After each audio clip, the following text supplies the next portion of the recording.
Որտեղից է փողերը մաշտոցին էլի։ Գավազանը խփում էր դպրոցեր կառուցվում։ Ես էլ անեմ զգամ էլի։ Հայերենում 150,000-ից ավել ակտիվ բառեր կան, բայց մենք կիրառում ենք 10,000-ը։ Ես շփվել եմ վերջին տասնամյակների բոլոր լավագույն գրողների հետ։ Այ դրանք իմանալու դժբախտությունն ունեմ ես։ Ինչ բառապաշար ունեին մեր հայ հեղինակները։ Սպանեիր քո հորը անուն հայրենիքի ոնց որ Սամվելը, չէ՞։ Ու մեկ էլ մեր ապշատ հայացքները ինչ ես ասում։ Պես միջազգայնացնենք հայ գրականությունը։ Օրինակելի է թուրքերի օրինակ։ Բոլոր հարուստները մեղավոր են, որ այդ մարդը աղքատ է։ Գիտեք, ազգային ակադեմիայի արդեն կարգավիճակը փոխվեց։ Ազորությունից ելնելով սկսեց ծաղրվել հայերենը։ Ինչ հատկանիշներով էին ընտրվում հերոսները եւ ինչ հատկանիշներով էին հակահերոս դառնում։ Ուզում եմ գրողները չնեղանան, բայց պետք է պատմեմ։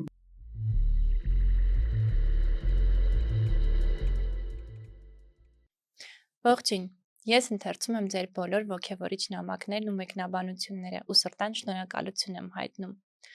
Մեզ կարող եք աջակցել երկու տարբերակով՝ անվճար բաժանորդագրվելով YouTube-յան մեր ալիքին, սեղմելով զանգակի կոճակը եւ հավանելով այն տեսանյութերը, որոնք դիտել եք եւ իրապես հավանել եք։ Եվ վճարովի տարբերակով միանալով ամսական բաժանորդագրությամբ Ռեարմենիա հարթակի մեր նախագծին ցանկացած գումարի չափով։ Իդեպ մենք պատրաստել ենք կադրից դուրս հատվածներ բոլոր այն մարդկանց, որոնք կմիանան Ռեարմենիայի մեր նախագծին։ Նշածս բոլոր հղումները կարող եք գտնել այս էպիզոդի նկարագրություն բաժնում։ Իդեպ, մեզ կարող եք դիտել նաև արդեն Spotify-ում և Apple Podcast-ում։ Շնորհակալություն։ Այսօր իմ հյուրը գրականագետ, Մանուկ Աբեղյանի անվան գրականության ինստիտուտի ավագ գիտաշխատող Արքմենիկ Նիկողոսյանն է։ Ողջույն Արքմենիկ։ Ողջույն։ Ոնց ես։ Միշտ լավ։ Ինչ ես անում սովորաբար առավոտյան 10:30-ին եւ որտեղ ես լինում։ Սովորաբար 10:30-ին ես քնած եմ լինում որպես կանոն, բայց վերջին տարիներին կապված մի քիչ աշխատանքային ռեժիմի խստացման հետ նույն Մանուկ Աբեղյանի անվան գրականության ինստիտուտում հիմա եթե արթուն եմ եւ եթե շաբաթ կամ կիրակի օր չի, ապա գտնվում եմ Մանուկ Աբեղյանի անվան գրականության ինստիտուտի իմ սենյակում։ Շատ լավ։ Մի փոքր կպատմես ինստիտուտի գործունեության մասին եւ մասնավորապես քո կատարած աշխատանքի այնտեղ։ Մանուկ Աբեղյանի անվան գրականության ինստիտուտը մեր ակադեմիայի, Գիտությունների ազգային ակադեմիայի մայր ինստիտուտներից է, հիմնադրման օրվանից գործող եւ շատ բեղմնավոր եւ կարեւոր գործունեություն է ծավալել հատկապես մինչեւ անկախության շրջանը, որովհետեւ այն ժամանակ նաեւ այդ աշխատանքները տպագրելու հնարավորություն կար, այնպես չի, որ կամահարում եմ կամ չեմ արժևորում անկախության շրջանում կատարված աշխատանքը, բայց խորհրդային շրջանն ավելի արգասաբեր էր, մանավանդ որ Մանուկ Աբեղյանի անվան գրականության ինստիտուտում են կյանքի կոչվել մեր լավագույն դասական գրողների ակադեմիական հրատարակությունները Հովհաննես Թումանյան, Միքայել Նալբանդյան, Միսակ Մեծարյանց, Վարուժան, մյուսները բոլորը անկախության տարիներին այդ նույն process-ը շարունակվեց, բայց այդտեղ արդեն գիտնականների ցածր վարձատրության խնդիր կար, նաև այդ գրքերը տպագրելու խնդիր կար եւ այդքան չի արժևորվել այդ աշխատանքը, թեպետ առանձին գիտնականներ շատ էլի մեծ աշխատանք են տարել ու էլի կապված ակադեմիական հրատարակությունների հետ, որը ճիշտն ասած ես ավելի շատ եմ կարևորում, էլի, որովհետև տեսական շատ աշխատություններ, որ ժամանակին արվել են, հիմա գուցե այս նոր ժամանակներում քննություն չբռնեն, հա, որովհետև տեսական մոտեցումներ են հնացել, մեթոդական մոտեցումներ են հնացել, բայց ակադեմիական հրատարակությունները իրոք զարդարում են մեր ինստիտուտի ժառանգությունը, անկախությունից հետո բարեբախտաբար շարունակվեցին շատերը հիմնադրվեց Ավետիք Իսահակյանի երկրի ակադեմիական հրատարակությանը, իրականացվեց նորից Հովհաննես Թումանյանի երկրի ակադեմիական հրատարակություն, Լևոն Շանթի ակադեմիական հրատարակությունն արվեց, հիմա էլ գիտեք Գերուշե Չարենցի երկրի ակադեմիական հրատարակությունն է արվում, այստեղ արդեն հասնում ենք ինձ, որի բնագրերը ես եմ կազմում եւ ծանոթագրում, ընդհանրապես ինստիտուտում աշխատելը թող չափազանցություն չհնչի նվիրյալ աշխատանք է, հատկապես շրջանում, երբ որ գործ ունենք չափազանց ցածր աշխատավարձների հետ, եւ ստիպված էինք բնականաբար համատեղել այդ աշխատանքը ամենատարբեր գործերի հետ։ Եվ ցավոք, նաեւ այդ պատճառով ինստիտուտում կատարած մեր աշխատանքը մղելով երկրորդ պլան։ Եվ մյուս կողմից էլ չեմ թաքցնի դա էլ կասեմ, որ տարիների ընթացքում շատերը նաև պարզապես տեղավորվել են ինստիտուտում, այնքան որ աշխատավարձ են ստացել տասնամյակներով, հա, եւ երբ որ նայում ես իրենց ստեղծածը, ասենք մարդկա տասնամյակներով հոդված չուներ նույնիսկ գրված եւ այլն, բարեբախտաբար հիմա շատ բան է փոխվել եւ վերջին շրջանում եւ աշխատավարձերի բարձրացումը բնականաբար որը շատ կարեւոր է եւ նաեւ կառուցվածքային որոշ շտկումներ մղում են որ եւ շատ աշխատեն եւ լավ աշխատեն եւ շատ կարեւորում են որ նաեւ երիտասարդ գիտնականներ են արդեն միանում մեր երիտասարդ ժամանակն անցավ էլի որտեղ տարիներ առաջ մենք էինք համարվում երիտասարդ գիտնականներ ես շատ եմ սիրում գրականության ինստիտուտը նույնիսկ իմ մտերիմները կվկայեն որ տարբեր առիթներով ասել են որ իմ մեծագույն երազանքն է աշխատել միայն այդ ինստիտուտում, ստանալ այնքան աշխատավարձ, որը կբավարարի բնականաբար են կարիքները, որ հիմա ես հոգում եմ մի քանի տեղ աշխատելով, հա, եւ զբաղվել բացառապես գիտությամբ, որովհետեւ ովքեր որ զբաղվել են գրականագիտությամբ, հատկապես գիտեմ, որ ինչ երջանկաբեր եւ ոգեշնչող, չգիտեմ, հազարավոր դրական լիցքեր տվող երևույթ է դա, ցավոք դեռևս ինչ որ խնդիրներ կան, հա, այդ տեսակ երազանքներ իրականացնելու, որովհետև երբ որ դու նվիրվում ես, ի հայտ է գալիս մի շատ վատ գործոն, այդ մեր հասարակության, մեր ընդհանրապես ընթերցողների, նույնիսկ ես կասեի գրողների ու նույնիսկ գրականագետների անտարբերությունն է գիտության գրականագիտության նկատմամբ, հա, տեքստեր չեն շրջանառվում, համարյա չեն ընթերցվում, չեն արժևորվում եւ եթե միմյանց կարդում են, ապա դիսերտացիաներ գրելու շրջանակում, եթե իրենց նյութի հետ համընկնում է, այդ առումով կուզեի շատ բան փոխվեր եւ հուսով եմ, որ ապագայում մթնոլորտը կփոխվի, բարոյահոգեբանական վիճակը կփոխվի մեր երկրում եւ գրականագիտությունը, գրաքննադատությունը կունենա իր արժանի տեղը եւ հուսով եմ, որ այդ ժամանակ Մանուկ Աբեղյանի անվան գրականության ինստիտուտը նաեւ կլինի, ինչ եմ սա շեշտում, որովհետեւ բազմաթիվ փոփոխություններ, որ նախատեսվում են մեր երկրում, բարձրագույն կրթության, գիտության հետ կապված, նաև որոշակի սպառնալիքներ են պարունակում իրենց մեջ, գիտեք, ազգային ակադեմիայի արդեն կարգավիճակը փոխվեց, հիմա ակադեմիայի կազմում գտնվող ինստիտուտները կրթության, գիտության, մշակույթի եւ սպորտի նախարարության ենթակայության տակ են գործում եւ նաև վտանգը փակվելու կամ չգիտեմ այլ բուհերի կամ ուսումնական հաստատությունների հետ միացնելու։ Շատ լավ, գրականագիտական գործունեությանը դեռ կգանք, կուզեմ մի քիչ սկզբում զրուցենք լեզվի ու լեզվամտածողության մասին։ Այ մի առիթով մենք խոսել ենք ու դու նշեցիր, որ հայերենում 150,000-ից ավել ակտիվ բառեր կան, բայց մենք կիրառում ենք 10,000-ը։ Ինչու՞։ Եթե մի քիչ կատեգորիկ պատասխանեմ,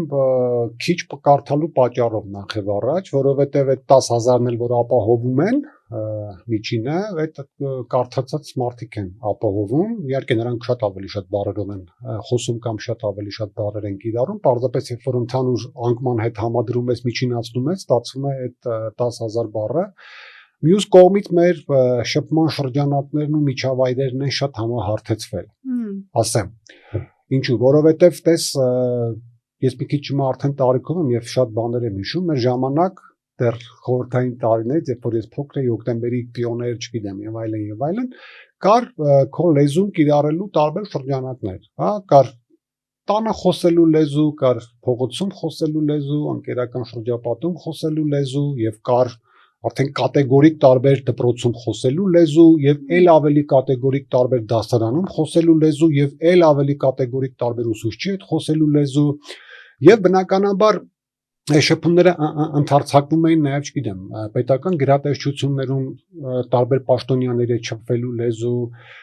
կրթական այլ ցենզ, մակարդակ ունեցող մարդկանց հետ շփվելու լեզու։ Հիմա ցավոք, եթե ուշադրություն դարձրել եք, մենք հիմնականում ընդհանուր լեզու ենք կիրառում, միջինացված, սակավ բառերով, որովհետև մենք հիմա դպրոցում ենք խոսում նույն բառապաշարով, չհաշված դաս պատմելը, հա, չգիտեմ, տարբեր գերատեսչությունում էլ, ազգային ժողովում էլ, եթե գանք արդեն այդ տեսակ տարածություններ, որովհետև գլոբալ առումով նույն ազգային ժողովում օրինակ կիրառվող լեզուն շատ հաճախ ընդհանրապես չի տարբերվում, ասենք փողոցային լեզվից, այսինքն տարբերակում չի դրվում, խոսելու տեղերը այսպես համահարթեցված են, նույնիսկ գալիս են հեռուստատեսություն, ռադիո, չէ,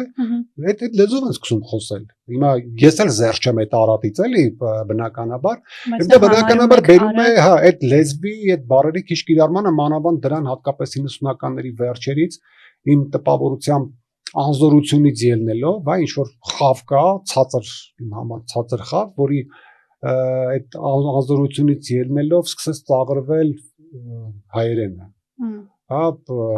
որոշակի բարդություն ներկայացնող նախադասությունները, որոշակի բառեր, հա, բացարձակ գեղեցկախոսության վերագրվեց այն օրինել ինչ որ բաներ, որ իբր գրական հայերենում այդպես է, որոնք գիտեք իրականությանը չէին համապատասխանում, հետո այդ սերիալները մեջտեղ ընկան, որոնք չգիտես ինչի միշտ վատ, ծաղրվող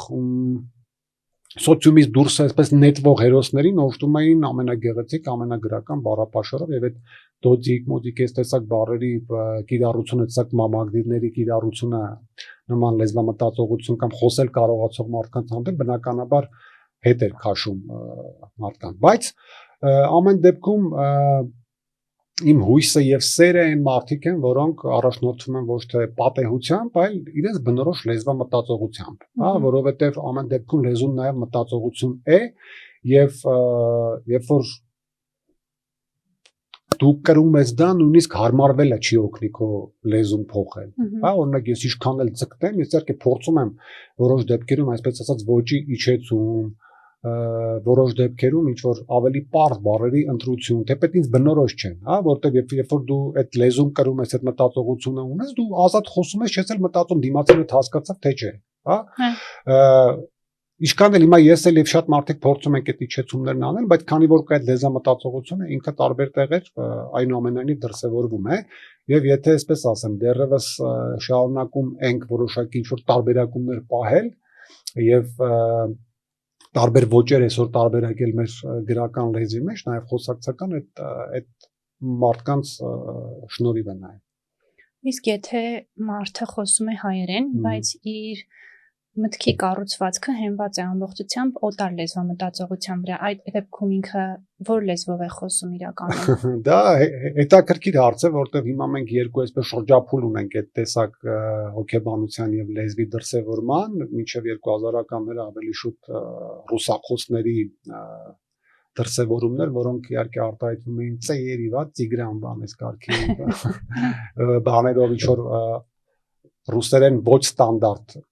ոչ շատ խոսակցական բառերի ընտրված կիրառությամբ, որովհետև եթե հիմա վերլուծենք, մենք ինքներս էլ ռուսերեն բառեր շատ օգտագործում ենք մեր լեզվում, բառապաշարում, բայց ես տարբերակում եմ երկու տիպի ռուսերեն բառեր, այն որ այնքան են մտել այդ խոսակցական լեզվի մեջ, որ թվում է թե հայերեն է, եւ երկրորդը համարժեքը չիմանալով հայերենի ռուսերեն բառը օգտագործելը Եվ հիմա 2000-ականներից հետո ավելի շատ նկատվում է անգլերենի, հա, արդեն տիրապետություն, ուզենք չուզենք անկախ ես տես այդքան լեզվի ջատագով են բան եւ վստահաբար ասեմ նաեւ լեզվի մտածողություն ունեմ, բայց այդ okay, cancel, cancel տեսակ բառեր ես էլ եմ օգտագործում, բայց բնականաբար իմ մտածողությունը հայերեն է եւ ես կարծում եմ, որ մենք պետք է առաջնորդվենք, եթե մտածողություն ենք վերլուծում իր լեզվական, ոչ թե նրանով այս դեպքում թե ինչ լեզվի բառեր ենք օգտագործում, այլ ուշադրություն դարձնենք առոգանությանը մեկ եւ երկրորդը նախադասությունների կառուցվածքին, որովհետեւ հիշում եմ համալսարանում մեր դասախոսներից մեկը միշտ բերում էր Գուրգեն Սևակի մի նախադասության օրինակը, որպես հայերենը ի ցույց դնելու բարձրագույն այսպես ձևի օրինակ էլի, որտեղ չկար ոչ մի հայերեն բառ, նույնիսկ ոչ մի հոդաբաշխ բառ չկար, հա, բայց նախադասությունն այնպես էր կառուցված, որ դու կարող ես ասել, որ դա հայերեն է։ Եվ այստեղ էլի պետք է գամ արդեն են յուրահատուկ մտածողներին, ընթերցողներին եւ այլն, որոնք շատ են կարծում եւ այդ մտածողությունը զարգացնում են, ահա իրենց նախադասություններից պետք է մենք զգանք այդ կառուցվածքը, թե չէ ինչ լեզվով ուզում ես խոսի։ Ես հիշեցի համալսարանական տարիներից մենք նմանատիպ մի կառույց ռուսերենի հետ կապված էինք անցել, որ էլի ոչ մի բառ ռուսերենով չէր, բայց կառույցից արդեն մոտավորապես շեշտադրումներ, բաներ կան, հա։ Այսպես էր կարծեմ, գլոկա կոստրաշտյեկա բուտլանուլա բոկրի կուդրյաչիտ բագրյոնկա։ Արդեն հասկանում էր, որ ինչ-որ մեկը, ինչ-որ մի հատկանիշներով իր ձագի համար ինչ-որ գործողություններ է կատարում, բայց կարծեմ ես հիմա բառաթի չեմ հիշում, հայերենն էլ նմանատիպ մի բան էր, երևի Գուրգեն Սևակի գրքերից կարելի է գտնել այդ օրինակը եւ անել։ Իսկ ինչ բառապաշար ունեին մեր հայ հեղինակները։ Ընդհանրապես Հա, ժամանակներով կարող ենք գալ կամ շքեղագույն, դες պատահական չի, որ երբ որ լեզվաբանները բառարաններ են կազմում, նախ եւ առաջ հենվում են գրականության ավանդած, կիրառած բառապաշարի վրա, հա, եթե հիմա վերցնենք հայկազյան բառարանը, մեր ծովածավալու շքեղ մատենագրությունը, եթե չլիներ Միջնադարյան, ինչ պետք է կազմեին հայկազյան բառարանի հեղինակները, նույնը նաև հետագա բառարանների մասին կարող եմ ասել, բնականաբար մեր գրականությունը նաև հարակից որոշ այսպես գիտաճյուղեր եւ այլն, փիլիսոփայություն, ճարտարապետություն, աստվածաբանություն, որ միջնադարում շատ տարածված էին եւ ակտիվ էին, նրանք նույնպես որոշակի բառապաշար ձևավորել են, բայց այդ ամբողջ եւ ուժեղությունը եւ թուլությունը մեր լեզվի պայմանավորում են նախ եւ առաջ մեր գրողները։ Հիմա եթե սկզբից գանք մեր ճոխ գրաբարը ինչ ասես արժի, հա, ես չգիտեմ տարբեր առիթներով խոստովանել եմ, հիմա էլ եմ ասում, ես օրինակ երբևէ չեմ կարդացել Մովսես Խորենացու հայոց պատմությունը աշխարհավարով։ Չես հավատա, բայց չեմ կարողանում ուղղակի, էլի։ Եթե մի անգամ գրաբարով կարդացել ես, այդ շքեղության հետ առնչվել ես, ուղղակի անհնար է կարդալ աշխարհավարով, նույնը Գրիգոր Նարեկացու Մատյան ողբերգությանը երբեք ոչ մի անգամ ծայրեցայր ամենայն դեպս չեմ կարդացել աշխարհաբարով, իսկ աշխարհաբարն էլ կարդացել եմ պարզապես համադրելու կամ չգիտեմ, դասերին պատրաստվելու համար, որ մեջբերումներ անեմ, հա, ասենք, հիշում ես, անգիրել էին ուզում մեկ-մեկ համալսարանի որոշ դասախոսներ եւ բնականաբար Խորենացու, Կողբացու, Ագաթ շքեղ լեզուն բնականաբար մյուսների, հիմա բոլոր անունները որ ուզենամ թվարկել չեմ էլ հասցնի, նոր շրջանում արդեն մենք բնականաբար գործ ունենք Աբովյանի լեզվի հետ, արևելահայ հատվածում մինչև Թումոյանի եւ մյուսների Երևան գալը, արևմտահայ հատվածում մենք գործ ունենք Ղևոնդե Ալիշանով սկսած, հետո Դուրյանով, մյուսներով շարունակած, բայց դες մեր լեզուն արդեն իր գագաթնակետին հասնում է այդ գրականության նաև զարգացման հետ մեկտեղ, ինչքան մենք ունենում ենք ավելի մեծ հանճարներ, ավելի տաղանդավոր իրացումներ, լեզուն բնականաբար զարգանում է եւ օրինակ չգիտեմ, օրինակ Մաթեոս Մամուրյանի լեզուն չես համատի Գրիգոր Զոհրաբի շքեղ լեզվի հետ, հա, հետո Գրիգոր Զոհրաբի լեզուն էլ արդեն չես համատի Հակոբ Օշականի շքեղ լեզվի հետ, որոնք այդ արևմտահայ իրականության մեջ ինչ շքեղություններ են պայմանավորվել, եթե բանաստեղծության լեզուն նայենք, արդեն Մեծ Արենցն ու Դանիել Վարուժանը, էլ չասած Սիամանթոն բավական են, որպեսզի մենք արևմտահայերենի բարձրագույն մի թռիչք ունենանք, որ իմ կարծիքով մնացել է անգերազանցելի, որովհետև Սփյուռքում տարբեր հանգամանքների բերումով չկարողացան մոտենալ դրան, արևելահայ հատվածում Տերյանը եկավ լեզուն փոխեց չէ՞, ընդհանրապես քաղաքային այդ լեզուն ընդհանրապես նոր լեզու, հետո եկավ Դեմիրճյանի լեզուն, որ նույնիսկ Չարենցը շատ բարձր էր գնահատում, Չարենցի լեզուն, Բակունցի լեզուն, Ստեփան Զորյանի լեզուն, հետո գալիս է Հրանտ Մաթևոսյանի լեզուն, ասենք ինձ համար ուղղակի հայերենի բարձրակետը, եթե Խորենացուն Մատյանը մի կողմ դնենք, Հրանտ Մաթևոսյանի լեզուն է իր գրականության լեզուն, որովհետև նրանք ըստ ամենայնի բացում են քո լեզվի անսպառ հնարավորություններ։ Այ ամեն անգամ օրինակ Հրանտ Մաթևոսյանի այն շքեղ տեքստերը կարդալիս, ես ամաչում եմ, որ մենք խոսում ենք 10,000 բառով ընդամենը, երբ որ ախր լեզուն մենակ բառերը չեն, այն կառուցվածքների բազմազանությունը, նախադասություններ կառուցելու բազմազանությունը, որ ասենք Հրանտի մոտ կա, հա, շքեղությունը արդեն հերիք է, որ դու փառաբանես, ինչպես ասում են հայոց լեզուն եւ այդ ամեն ինչով հիանաս, ես բնականաբար նաեւ մեր ժամանակներում էլ կան գրողներ, եղան գրողներ, որոնք մեր լեզվի հետ շատ սիրուն խաղեր խաղացին, զարգացրեցին, հա,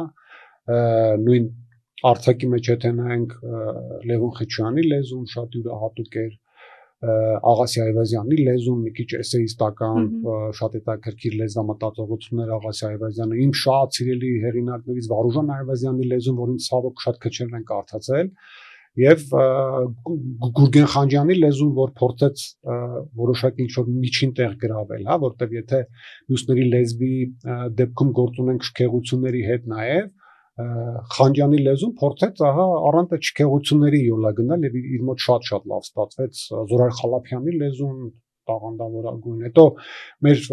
ավելի երիտասարդ տարիքի գրողներն էլ ամեն մեկը իր լեզուն բերեց յուրօրինակ որը բնականաբար կապված էր նաեւ նրանց ոճամտածողությանը Տարան Պաչյանի շատ գեղեցիկ լեզուն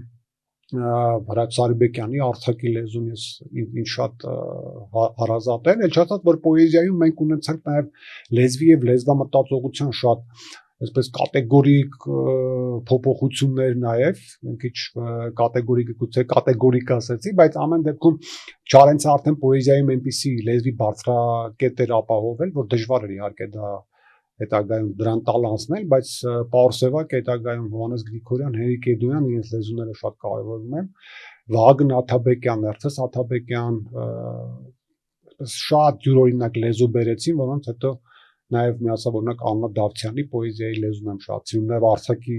լեզուն էլ շատ յուրահատուկ է, նաև Կարեն Անտաշյանը, որ ընդհանրապես նաև մտածողության ամրագրումներ արեց իրականությունից բերված, բայց գրականության մեջ նաև լեզվամտածողության որոշակի փոփոխություններ արեց, նաև այդ ոճի իջեցումը, որ Հովհաննեսից բաց նաև Վիոլետ Գրիգորյանին էր բնորոշ, դրանք շատ հարստացրեցին մեր այս դեպքում կարող եմ միայն ասել գրականության լեզուն, որտեղ ցավոք այդ գրականության լեզուն հետո չդարձավ, հասարակության լեզու, այդ լեզվամտածողությունը չտեղափոխվեց, շատ քիչ բացառությունները, որովհետև էլի իմ օրինակով, որպեսզի մյուսները չնեղանան, ինձ վրա էլ ավելի շատ ազդում է այն լեզուն, որ գալիս էր բնականաբար հեռուստատեսությունից, այդ նույն սերիալներից, որտեղ որ ասում եմ սուրբ չեմ, ես էլ եմ նայում, եւ այլ զարտուղի տեղերից քան են լեզուն, որը փոխանցում էր գրականությանը, որտեվ դա բնականաբար է քիչ ընթերցանության այդ մակարդակի անկման հետ կապված մենք շատ կարևոր բաներ կորցնում ենք, մանավանդ որ այդ ընթերցողական անկումը, որ հետո քիչ-քիչ սկսեց տեղի տալ, հա չուղեկցվեց ցավոք այնպիսի շքեղ գրականությունների ընթերցմամբ, ինչպիսի ասել դու Հրանտ Մաթեոսյանի գրականություններից, ինչքան էլ ցավալի լինի, բայց պետք է ամրագրենք, որ քիչ կարդացինք մենք Հրանտ Մաթեոսյանին ընդհանուր քիչ կարդացինք։ Այ կուզեմ նաև խոսենք մեր դասական գրականության մեջ ամրագրված հերոսների եւ հակահերոսների կերպարներից ինչ հատկանիշներով էին ընտրվում հերոսները եւ ինչ հատկանիշներով էին հակահերոս դառնում Տես դրա մասին հիմա բոլորովին այլ կերպ պետք է խոսել քան մինչեւ այս ընդունված էր խոսել կամ չգիտեմ մինչեւ վերջին տասնամյակները որովհետեւ մի շրջան կա մեր գրականության մեջ այդ 10-րդ դարավերջ 20-րդ դարասկիզբ այդ շրջանը Երբ որ ամեն ինչ շատ է կանոնիկ այդ մեթոդների առումով, հա, դրական հերոսներ, բացական հերոսներ, սա է հատկանիշի համար, սա է հատկանիշի համար, բայց հիմա տես հետաքրքիր բան ասեմ, տարիների ընթացքում երբ որ եւ քո ընթերցման մեթոդն է փոխվում եւ մի քիչ ձերբազատվում ես որոշակի կաղապարներից ու նաեւ որոշակի սթափությամբ ես նայում գրականությանը, հասկանում ես մի շատ կարեւոր բան, որ բոլոր դարերում այլ նպատակներից զատ գրականությունը նաև որոշակի կոնկրետ հարցեր է լուծել։ Տվյալ, ընդ որում հենց տվյալ ժամանակաշրջանում ապրող հասարակության համար, այն մեկը որ ասում են դարերի համար, չգիտեմ ինչ բան եւ այլն, չէ։ Խնդիրը կոնկրետ այդ շրջանում ծագած ինչ որ խնդիր, հասարակական, քաղաքական, սոցիալական, բարոյական այդ հարցերին պատասխան տալն է, հա։ Ու երբ որ այս առումով գալիս է շատ բաներ են վերափոխվում, ես մի հատ մեջտեղից սկսեմ, օրինակ այդպիսի ամենահայտնի օրինակը, որ դպրոցում եւ ուսուցիչները համալսանում են պատահել, հարցնում էին, իսկ դու կսպանեիր քո հորը անուն հայրենիքի ոնց որ Սամվել արա, չէ՞։ Ու մեկ էլ մեր ապշատ հայացները ինչ ես ասում։ Եվ երբ որ մի քիչ ավելի սթափ մարդկանց հետ զրուցում, նրանք բացատրում են, որ դա ժամանակի համար կարևոր հարց էր կամ առավել եւս 4-րդ դարի համար կարևոր հարց էր, բայց Այս խնդրով երբ որ նայում ես ամենատարբեր կերպարներ, օրինակ իմ ամենասիրելի կերպարներից մեկը հայ գրականության մեջ Ռուբեն Թուսյանը, որը մեզ մատուցված բոլոր տեսակի վերլուծություններում եւ այլն մատուցվում է որպես բացասական կերպար, հա, մանավանդ որ Նարդոսն էլ չի խնայել, չէ, իր սպանված աղավնյուն Ռուբեն Թուսյանին այսպես վատ հատկանիշներով չասեմ, ապականելու ամեն դեպքում հա այդ կանխատրամադրվածությունը ստեղծելու, բայց երբ որ օրինակ ես կարդացի շատ ավելի ուշադիր Նարդոսի այդ գործեր, ընդհանրապես իր գործերի նամականին, իր կյանքի որոշ հանգամանքների ծանոթացա, ես ուրիշ կերպ նայեցի օրինակ այդ ստեղծագործությանը, հա, որովհետև ակնհայտ է, որ ինչու առաջին դեմքով պատմում Նարդոսը Միքայել Մարգարյանը, որտեղ ինքն է հենց ըստ ամենայնի կա շատ անձնական եւ իրական հարաբերակցություն Սառայի հետ, որը իրականում չգիտեմ անունը ինչ է եղել, եւ Ռուբեն Թուսյանի կամ իր տիպի հանդեպ չասերը, ատելությունը այդ շատ անձնական բնույթ ունի, այո, բայց երբ որ շատ սթափ նայում ես, ինչ էր ուզում Ռուբեն Թուսյանը։ Եթե չհաշվենք որոշ փիլիսոփայական կատեգորիաներ, բաներ, որոնցով Նարդոսը բնորոշում է այդ հերոսին, մեջների ազնիվներ եւ ըստ ամենայնի ոչ մի վատ բան չէր արել։ Ու ինքը ամեն դեպքում լինելով հեղինակ, որոշակի կողմնակալությամբ է մոտեցել, որովհետեւ գործող հերոսներից մեկը ինքն է։ Դա կա, սա մեկ, երկրորդ օրինակ, այս վերջերս շատ ենք պատմում ծիծաղում այդ դեպքը, որովհետեւ շատ կապված է էլի մեր իրականության, պատկերացրու Պեպոն։ Այս վերջերս մտածում էի, լավ, էլի գրականությունից անցել ես դասախոսներս այս փիլիսոփայական դեմքով առանց պատասխան իմանալու իհարկե, ասում էին, ահա Պեպոն բանը Սունդուկյանը ուզելով շեշտել, չգիտեմ ինչ է եւ այլն, Պեպոն, որը ողբերգություն է, համարել է կատակերգություն։ Այս վերջերս ես հասկացա ինչի է կատակերգություն։ Ասեմ, տես, ինչ էր Պեպոյի ուզածը։ Մարդը փող էր տարել դրե բանկ, չէ՞։ Ուզում էր վերցնել։ Հետո բնականաբար իրան ինչ-որ փաստաթուղթ են տվել, պայմանագիր է կնքել այսօրվա լեզվով ասած, հետո կորցնում է այդ պայմանագիրը, ասում է փողերս տուր բանկ։ Հիմա ասենք ժամանակակից աշխարհում, ես չեմ կարծում են ժամանակ շատ մեծ տարբերություն է եղել, էլի։ Ժամանակակից աշխարհում կարող ես այդպիսի օրինակ բերել, բանկն է եւ Պեպոնն է, որևէ բանկից կարող է Պեպոն իր դրած ավանդը վերցնել, եթե չունի համապատասխան փաստաթղթերը։ Իհարկե չի կարող, բայց այսօր ոչ մեկի մտքով չի անցնի կարեկցել Պեպոյին եւ ամենավերջին հայոյանքները կամ չգիտեմ, բաները տալ, ասենք Զիմզիմովին։ Դե Զիմզիմովն ամեն դեպքում անձնավորված է, բանկը համակարգ է, դու իրեն որպես մարդ չես ընկալում, չես վերագրում մարդկային հատկանիշներ։ Դու ճիշտ ես, բայց ես դրա համար ընդհանրացնում եմ, որպեսզի պատկերացնելի լինի, ընդհանրապես սրանով նաեւ ինչ եմ ուզում շեշտել։ Մեր գրականության մեջ այդ 19-րդ դարի, 20-րդ դարի սկզբի շատ ֆետիշացված է խեղճ մարդը, շատ հաճախ այդ սոցիալական բանով, որ իբր այդ բոլոր հարուստները մեղավոր են, որ այդ մարդը աղքատ է։ Համաձայն եմ։ Պատկերացնում ես, որովհետև մենք այդպես էլ չունեցանք հարուստ մարդիկ, որոնք կլինեին սիրված կերպար։ Ու եթե սիրված են, ասենք չգիտեմ Ռաֆու Ոսկեաքաղի Միքայելը անպայման ինչ որ ռոմանտիկական բանով եւ դա պետք է համարեին ոչ բնորոշ իրականությանը եւ այլն։ Միշտ մեր գրականությունը այդ շրջանից ստեղծել է կադրատիպեր, որ եթե հարուստ ես, ուրեմն անուսում ես, պատահականության բանով գրփող ես, քցող ես եւ այլն։ Ոչ մեկ չի ասում չեն եղել այդպիսի օրինակներ այդ ժամանակներում կամ առավել եւս հիմա, բայց երբեք մեր գրականությունը օրինակ չվերթեց Ալեքսանդր Մանթաշյանցի օրինակը, Գյուլբենկյանի օրինակը, հա, եւ դրանից է նաեւ որ մեր ժողովրդի մեջ տասնամյակներով, հազարամյակներով նստած է առեսօր հայ մարդը ատում է այն մարդկանց, որոնք հարուստ են։ Ուղղակի տարական հարգանք չունի այդ մարդկանց, որտեղ մարդը հարուստ է, չի մտածում որ աշխատել է, որ կրթվել է, որ երկար ճանապարհ է անցել, որ դժվարությունների միջով է անցել։ Չեմ մտածում ինչ որ տեղից ընկել ես մարդիկ հարուստ ու անպայման պետք է իրենք լինեն լպիրշ այդ հարուստները, ըստ այս բանի պատկերացման, անպայման պետք է լինեն ինչ որ մտավոր հետամնացի կարգի, հա, որ ու այդ փողը ու իրանք ամբողջ կյանք աշխատել են, բայց մեկը աղքատ եւ այլն։ Պեպոյի օրինակը այդ լավագույն օրինակներից մեկն է, թե ինչու է այնուամենայնիվ Զիմզիմովը հարուստ եւ Պեպոն աղքատ, որովհետեւ էլի նույն այդ պիեսում Սունդուկյանը շատ ակնհայտ դնում է այդ հարցը, որ ամենակարևոր փաստաթուղթը իրենց տան, հա, իրենց հորթողած ժառանգությունը, իրենց քրոջ օժիտի թուղթը, այ մարդ։ Մտանեք դրանով են ձեր ձկան բաները փաթեք, դուք պետք է դա գնայիք եւ հետո մի հատ էլ կգան, ասենք Շիրվանզադեի բյանով էլ կծաղրեն Մարկոս աղա Ալիմյանի բանը, սեյֆը, որտեղ նա իր այն մաշիկներն էր պահում, որով գյուղից եկել էր քաղաք։ Հիմա ասենք հարգանքի տեսանկյունից, ես հիմա դրա համար շատ հստակ չեմ կարող ձևաբանել, հա, այդ քո տված հարցը, որտեղ իմ մեջ չասեմ նոր, դեռ այն վաղ ընթերցողական շրջանից կատեգորիկ բաներ կան դրանց հանդեպ հակադրություններ, որ չի կարելի, չգիտեմ, անդադ այս մեկին կողմը բռնել, այս մեկին չբռնել, դրա համար այդ դրականը բացականը շատ հարաբերական բան են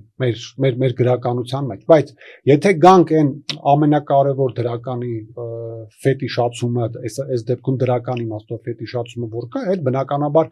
մեր դիցաբանությունից, առասպելաբանությունից է գալիս ամենադրական, ամենաառաքինի, ամենագեղեցիկ, ամենալավ վերաբերմունքի արժանի են բնականաբար այն կերպարները, որոնք նվիրված են իրենց հայրենիքին եւ իրենց կյանքը դնում են հայրենիքի համար։ Ես հիմա չեմ ասում զոհում են, դնում են հայրենիքի համար, որտեվ նույն Մովսես Խորենացին, որ ինձ համար կուրք ընդհանրապես խորենացու իդեալ հերոսներ, այսպեսի հասկացություն կա, չէ՞։ Այն մարդիկ են Տիգրանը, Հայկը, մյուսները, որոնք թույլ չեն տվել իրենց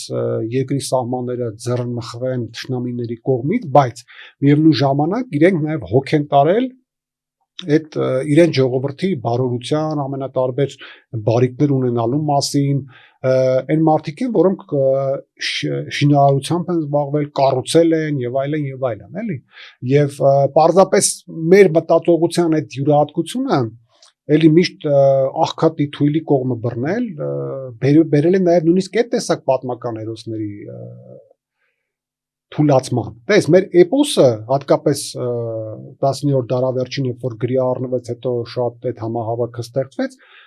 պատկերացու այդ քո մտածողությունը որտեղ էր հասել, որ քո արքաներին, քո տոհմին վերցնում սարքում ես ամենահասարակ մարդիկ։ Հիմա կարող ասեք այդ լավ բան է, թող լինեն ժողովրդի հետ, ժողովրդի կողքին բան չէ։ Մեր ամենամեծ դժբախտություններից մեկն էլ է, որպես հասարակություն, որպես ժողովուրդ, որ մենք էլիտա չունենք բարձր իմաստով։ Մենք այն կապուտ արյունով ազնվականներից չունենք, գլուխները կերել են կամ չգիտեմ, այնքան են կանտեսը գնացել կորել են, էլի։ Ասենք վրացիքի մոտ ինչ-որ պահպանվել է բան, չէ։ Նույնիսկ ռուսները այդ Ռոմանովներին ամբողջ ցեղին վերացրին, բայց պարզվեց ինչ-որ մեկը կա, որ փրկվել է եւ այլն։ Մեր մոտ հիմնահատակ այդ ամեն ինչը կործանվել է եւ դրա համար դու այսօր մեծ հաշվով կարոտես այդ էտիկետին, որը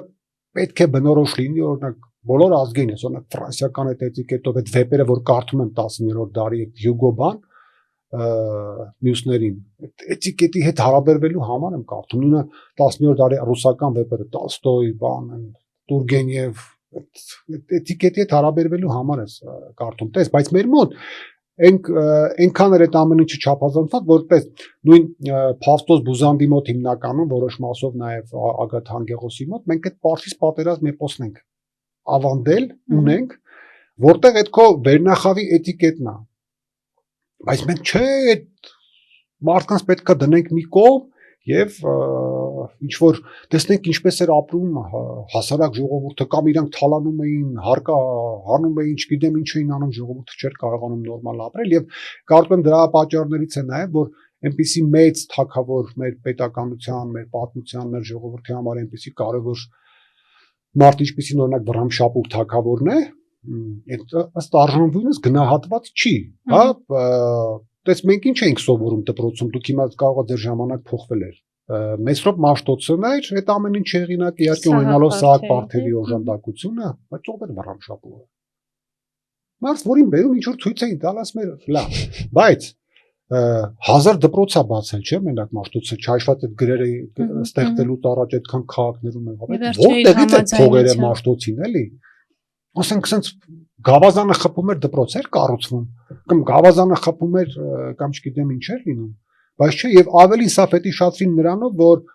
նա ծնվել է շինականի ընտանիքում ու իրենց հարցել չեն տալիս, էլի շինականի ընտանիքում ծնված է, այն էլ 4-րդ դարի այդ հասարակարգի պայմաններում ֆեոդալական ինչ գործում էր արքունիքում դպիր աշխատել էլի, բայց մեր մտածողությունը անդադ գնացել է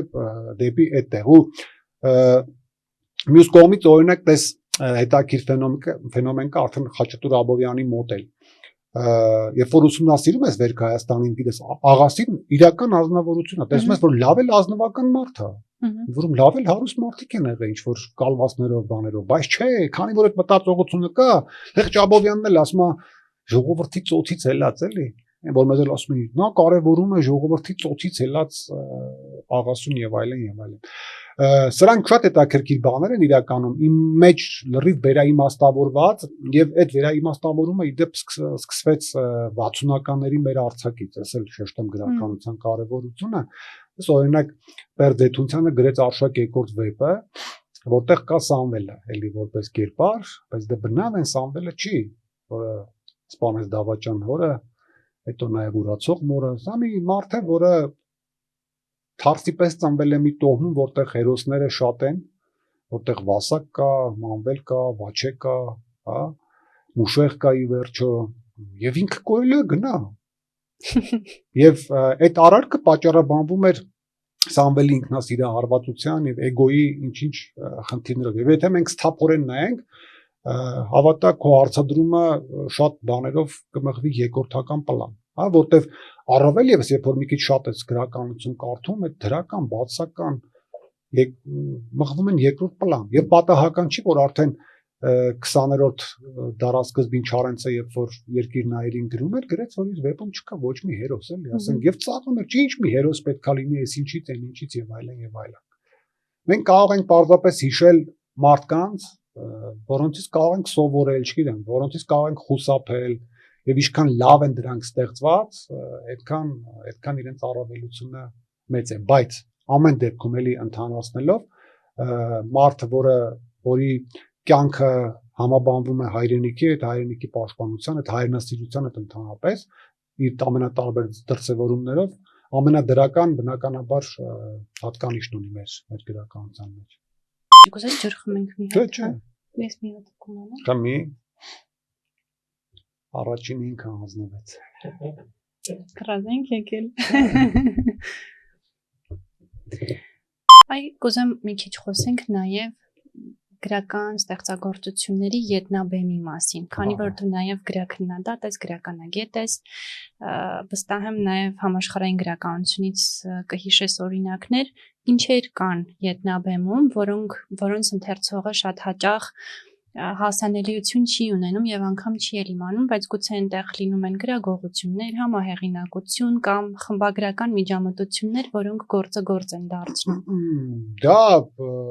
կոչվում է ստեղծագործական աշխատանոց։ Եվ քիչ առաջ որ խոսում ենք Մանուկ Աբեղյանյան գրականության ինստիտուտի գործունեության մասին, ինչ եմ ես սիրում այդ ակադեմիական հրատարակությունները, էլի։ Դրանք պարզում են հենց այդ աշխատանոցը նաև բազմաթիվ այլ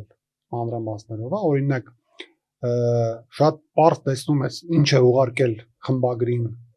կամ թերթին տվյալ հեղինակը, ամբողջը կա պահպանված, եթե կա պահպանված իհարկե, եւ ինչ ես դու կարդում ի վերջո։ Հա, սա մի տարբերակ։ Երկրորդը հենց որ գրողն է իր խմբագիրը, ես հիմա մի հոդվածի վրա եմ աշխատում, կոչվում է Չարենցը ինքն իր խմբագիր, էլի շատ հետաքրքիր ֆենոմենալ բաներ կարող ես այդտեղ պարզել։ Թումանյանի հետ կապված շատ հետաքրքիր աշխատանոցային մանրամասներ կան եւ ընդհանրապես բոլորի այս ժամանակ ես դա կարդում եմ որպես ուշագրավ հետաքրքիր գրականություն, էլի։ Այդ աշխատանոցային մասը օրինակ ինձ շատ էր տպավորել, որ Թումանը մի բանաստեղծություն ուներ, որի վերջին տողի վրա 14 թե 15 տարբերակ էր ստեղծել եւ փոխում էր մեկ բառ կարծեմ ամեն անգամ եւ ուշագիրներից մեկը պատմում է որ գիրքը արդեն տպարանում էր շարում էին վերջի պահին որ ստորագրուց առաջ այդ բառը էլի փոխեց դա ասենք ամենատարբեր բաների հետ կարող ես կապել եւ այլն բայց ես դրան իմ մոտո ավելի ծանոթացա երբ որ ինքս զբաղվեցի խմբագրական գործունեությամբ եւ ինձ համար սա ուզում եմ գրողները չնեղանան, բայց պետք է պատմեմ, երբ որ գնացի առաջին անգամ աշխատելու այդ տեսակ գործունեության մեջ, գրական թերթում խմբագիր էի, Իսկ բաժնի վարիչ էի, բայց քան որ ջայել է ինչ կար 15 խմբագրի։ Եվ ես այդ ժամանակ օփշեցի ուղակի, որտեվ տես խոսում էինք լեզվից բանից, չէ՞։ Ես լեզուն սովորել եմ ձեզնից, ով մեծ գրողներ, գետադրությունը ես երբեք չեմ պարապել են համալսարան ընդունվելուց բանից։ Իմ լեզվամտածողությունը հենց այդ կարդացած գրքերի շնորհիվ այնքան զարգացած էր, որ ես կանոններն էլ չգիտեմ վերբայական դարձվածի եւ մյուսի, էլի, բայց ես իմ բոլոր գրավորները, թելադրությունները փառահեղ եմ գրում 10-ից 10-ի, ինչի որտեվ այդ գրողներից եմ ես սովորել, եւ ինձ համար ամենաօփշելու բանը, երբ որ հանկարծ այն ժամանակ մեքենագրված էին բերում մեծ մասը, ես տեսնում էի ուղղագրական սխալներով գրող, ասենք իմ ամենասիրելի այդ ժամանակվա գրողներից մեկը։ Գիտեք ոնց էի ես ուղղակի ընկնում։ Եվ սրան գումարվեց հետո այն, որ մի օր Նորար Ադալյանի հետ, որը գրական թերթի խմբագիրն էր, տեսա էլի շատ հայտնի մի գրող, արձակագիր բերել էր պատմվածք, որը մի քիչ երկար էր, ասացիք պետք է կրճատվեր, որ տեղավորեին, բացի այդ երևի ինչ-որ խնդիրներ էլ ուներ գեղարվեստական, մեկ էլ տեսա, օրինակ ես չէի համարձակվի այդ գրողին ինչ-որ արդեն երջանկություն է, չէ՞ որ իր տեքստը կոմուտա, առաջին ընթերցողը դու ես եւ այլն եւ այլն, բան։ Մեկ էլ տեսնեմ ես Նորադարյանը վերցեց գիծ քաշեց, բառը փոխեց, ջնջեց, հատված անեց։ Ոս ինչ կանում, պարոն Ադալյան բան, հետո մտածում եմ, որ հիմա գրողը կգա կտեսնի, որ դու կապել ես իր բառին, որտեղ այդ ժամանակ ես էլ էի ստեղծագործում բան սրբություն էր, չէ՞ ամեն բառը։ Այն էլ տենում եմ մի հատ շնորհակալ եմ Նորար Ադալյանին, այո, շատ շատերը։ Եվ հետո այդ նույն պրոցեսները բնականաբար ավելի կատարելագործված ես տեղափոխեցի իմ խմբագրական գործունեության մեջ, ուղղակի որպես այսպես ընդհանրացում ասեմ, դեռևս 60-ական թվականներին Պարսևակ ասում էր, երբ որ ակադեմիական հատորներ եք տպում, ամեն դեպքում դրանք շատ քիչ քանակով տպեք, որ գիտնականները գնան զբաղվեն, էլի։ Հասարակ ընթերցողները պետք չի որ մեր մեծ գրողների այբները տենան։ Կամ թույլ գործերը կարդան, ասում եմ ընթերցողների համար մեծ տպականակներով պետք է տպագրել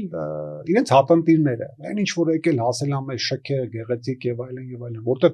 երբ որ մտնես այդ մանրամասների մեջ, ամ ասում եմ, թե մանրամասը նայեն, կարողա դու էլ, չէ, քննությունը չանձնես, ուղղակի ընդհանրացումս հետեւյալն է, չկա որևէ գրող, գոնե ժամանակակից վերջին 30-40 տարվա ընթացքում, որի տեքստին չես կարող միջամտել կամ չես միջամտել։ Այլ հարցը դրանց դոզաներն են տարբեր։ Գրողներ կան տաժանելի է այդները աշխատել, գրողներ կա շատ ավելի հեշտ է աշխատել։ Օրինակ, ես անունները չեմ տա, բայց ամենահայտնի գրողների հետ ավելի հեշտ է։ Լավ, տամ Գուրգեն Խանջյանի հետ օրինակ շատ ավելի հեշտ է։ Հովհաննես Իրանյանի հետ շատ ավելի հեշտ է։ Հեշտ միջամտելու առումով իրենք չեն նեղանա եթե պատմեմ, օրինակ Գուրգեն Խանջյանի Տուր ձեռքդ պստլոյի վերջաբանը, սկիզբը, ասենք 8 գլուխ փոխվել է աշխատելու ընթացքում, ասենք խմբագրի հուշմամբ կամ շատ հաճախ նաև պահանջով երբեմն։ Նույնը Հովհաննես Իրանյանի հետ ենք այդպես աշխատել եւ սա մի քիչ ուրիշ process է։ Բայց գրողներ կան, ասենք 4 տոկ երկնում են, մեկ էլ չկապնեք այս բառին, այս տողադարձը, չգիտեմ, այս եւ այլն։ Ամեն դեպքում գանք ավելի, ինչպես ասում են, գիտական բաների, ինքո տված հարցի տրամաբանության, ինձ հիմա ավելի շատ այդ պատճառով, քանի որ շատ եմ խրված արդեն, գիտեմ տեքստը ոնց եւ այլն, ժամանակակից գրողների հետ աշխատելը ինձ մղեց մեր դասական գրողների այլ երևույթներով հետաքրքրվել տեքստի ստեղծման։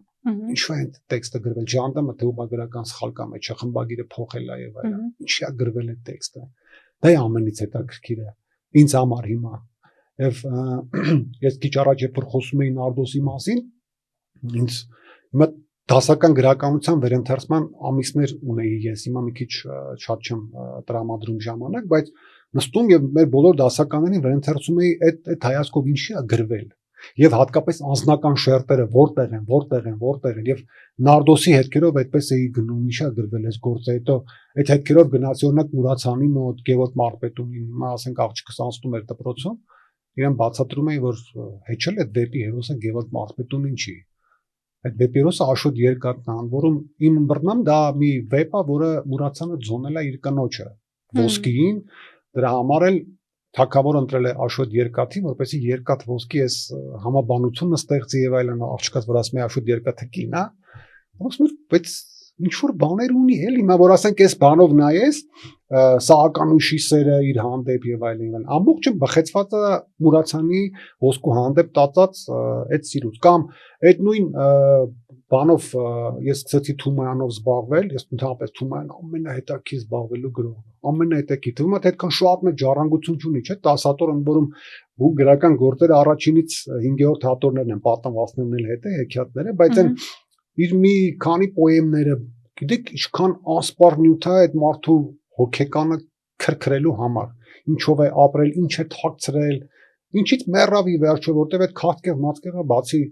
այլ բաներից նաև այդ թաքնված բաների արտահայտություններ են, հա, եւ որտեղ են այդ ամեն ինչը թաքնված որոշում։ Տեսեք, պետք է կարողանալ տեքստը ճիշտ կարդալ։ Ես հիմա չեմ ուզում ինքնագովազդով զբաղվել, թեպետ որոշ հոդվածներ ունեմ, որոնք ես համարում սուպեր ուղղակի հոդվածներ, եւ կուզեի բոլորը կարդան, նաև աչք ձևավորելու համար, էլի, որտեղ գրականագիտությունը այն որ կարևորում ենք, իմ կարծիքով ոչ միայն գիտելիքներ են, մեթոդներ են, ինչ որ բան, այլ բնատուր ինչ որ մի բան կա այդ գիտության մեջ, էլի, այդ իմ ձևակերպմամբ աչք ունենալն է, որտեղ դու նայում ես ու ուրիշ բան ես տեսնում։ Այն Դենիկ Դեմիրճյանը հանճարեղ պատմվածք ունի գիրք ծաղկանցը, այն զվարթը։ Ասում քարերը նայում էր քարին, տենում էր առյուծներ, չգիտեմ, նայում էր խոտերին, եսիմ ինչեր էր տենում։ Դրա համար դառավ մանրանկարիչ, էլ այդ նրբությունը, քնքշությունը, գրականագետի աչքը այդպես օրինակ Թմկաբերդի առումը, երբ որ ես վերլուծեցի, ինձ օրինակ տարօրինակ թվաց, տես մի կողմից մենք ասում ենք Թումանյանը հանճար, ամեն մի բառը մի աշխարհ է, չէ՞, Թումանյանի ձևակերպումն է, բայց ինձ օրինակ երբ որ Թմկաբերդի առումը կարդացի այդ նոր աչքերով, ինձ տարօրինակ թվաց, որ Թումանյանը այդ զուսպ, ամեն բանը մի անգամ ասող, կրկնություններն էլ շատ տրամաբանված անող մարդը երկու անգամ այդ թմկատիրուհու գեղեցկությունը գովում է։ Ընդ որում տեսա, որ մեկը ուրիշ հանգերով է գովում, մեկը ուրիշ հանգերով եւ այդտեղ ծագեց միտքը, որ այդ պոեմը երկու մարդ է պատմում։ Ու երբ որ ես վերլուծեցի, այդ վերհանեցի այդ շրջանում Թումանյանի նամակները, նրա վերաբերմունքը կանանց հանդեպ, կին երևույթի հանդեպ ընդհանրապես, սերերը, երևի թե մերժումները, մեջը պահած զգացմունքներն են ծնունդ տվել այդ Թմկաբերդի առումին։ Եվ իհարկե մի անգամ Թումանյանի թանգարանում ես ու Հայկ Ամբարձումյանը այդ թեմայով զրուցում էինք, եւ մեր պատկառելի տիկնայք քիչ էր մնում մեր մազերը փետեին, բայց այդ պոեմը լավագույն արտահայտությունն է Թումանյանի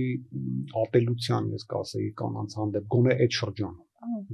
շրջանում, ես դեռևս չգիտեմ ինչն էր այդքան վառել Թումանյանին, բայց Թմկաբերդի առումը պոեմը իր վառվածության մասին եւ պատահական չի, որ այդ պոեմը երկու տարբերակ ունի, ես հրապարակել եմ, գրանիշում կա, ապշելա չէ, պոեմը երկու անգամ պատմվում է։ Երբ որ բացես այդ երկու տարբերակն դրել եմ, առաջինը կարդում ես նույն սյուժենը եւ ոչ մի բան բաց չես թողում, էլի Նադիր Շահը կա, էլի Թմկատիրուհին կա, Թաթուլն էլ կա, Աշուղն էլ կա, Բերթի ուժեղությունը, Բերթի անկումն էլ կա, այդ Թմկատիրուհու Վաղճանն էլ կա։ Այն մյուսը կարդում ես, էլի այդ ամեն ինչը կա, ինչի է երկու անգամ պատմել Թումանյանը։ Մեկը պատմում է որպես Աշուղ, մեկը որպես Թումանյան, էլի։ Սրանք են որ գրականությունը, այս տեսակ փաստերը դարձնում են չափազանց հետաքրքիր ինձ համար, հա, օրինակ իմ ամենապաշտելի պոետներից մեկը, օրինակ Միսակ Մեծարենցը, այ սկսվեց մտուս էլի, ես որ իր մասին խոսում եմ, սրսփում եմ էլի, որտեվ իր այդ պատկերներ ունի որոշ բանաստեղծությունների մեջ, ես անպայման ուզում եմ տեսնեմ հետևը ով կա։ Հետևը ինչ կա, որտեվ դա չի կարող պարզապես բանաստեղծական ինչ-որ մուսայի, ինչ-որ ներշնչանքի թելանդրանք լինի, նստես այդ հանճարեղ տողը գրես, էլի։ Անհնար է, հետևը ինչ կա, ես դա անընդհատ ման եմ գալիս եւ մեկը ասում է այդքան ինչու ես կարդում, ասենք նույն բանաստեղծությունից կարելի է միլիոն անգամ կարդալ, ասենք Միսակից, ես պատրաստ եմ 10 միլիոն անգամ կարդամ, Վարուժանը ունի այդպիսի բաներ, էլի, որ ուզում տեսնեմ հետևում ինչ կա, բայց Վարուժանի դեպքում ավելի հեշտ է, որտեղ Վարուժանից շատ նամակներ են պահպանվել, Վարուժանի կյանքը շատ ավելի շատ է պատմվել եւ մի քիչ ավելի բաց տղա է, էլի Վարուժանը, Միսակը քանի որ շատ ներամփոփ էր, քիչ իրեն հասնելը մի քիչ ավելի դժվար է, բայց դրա համար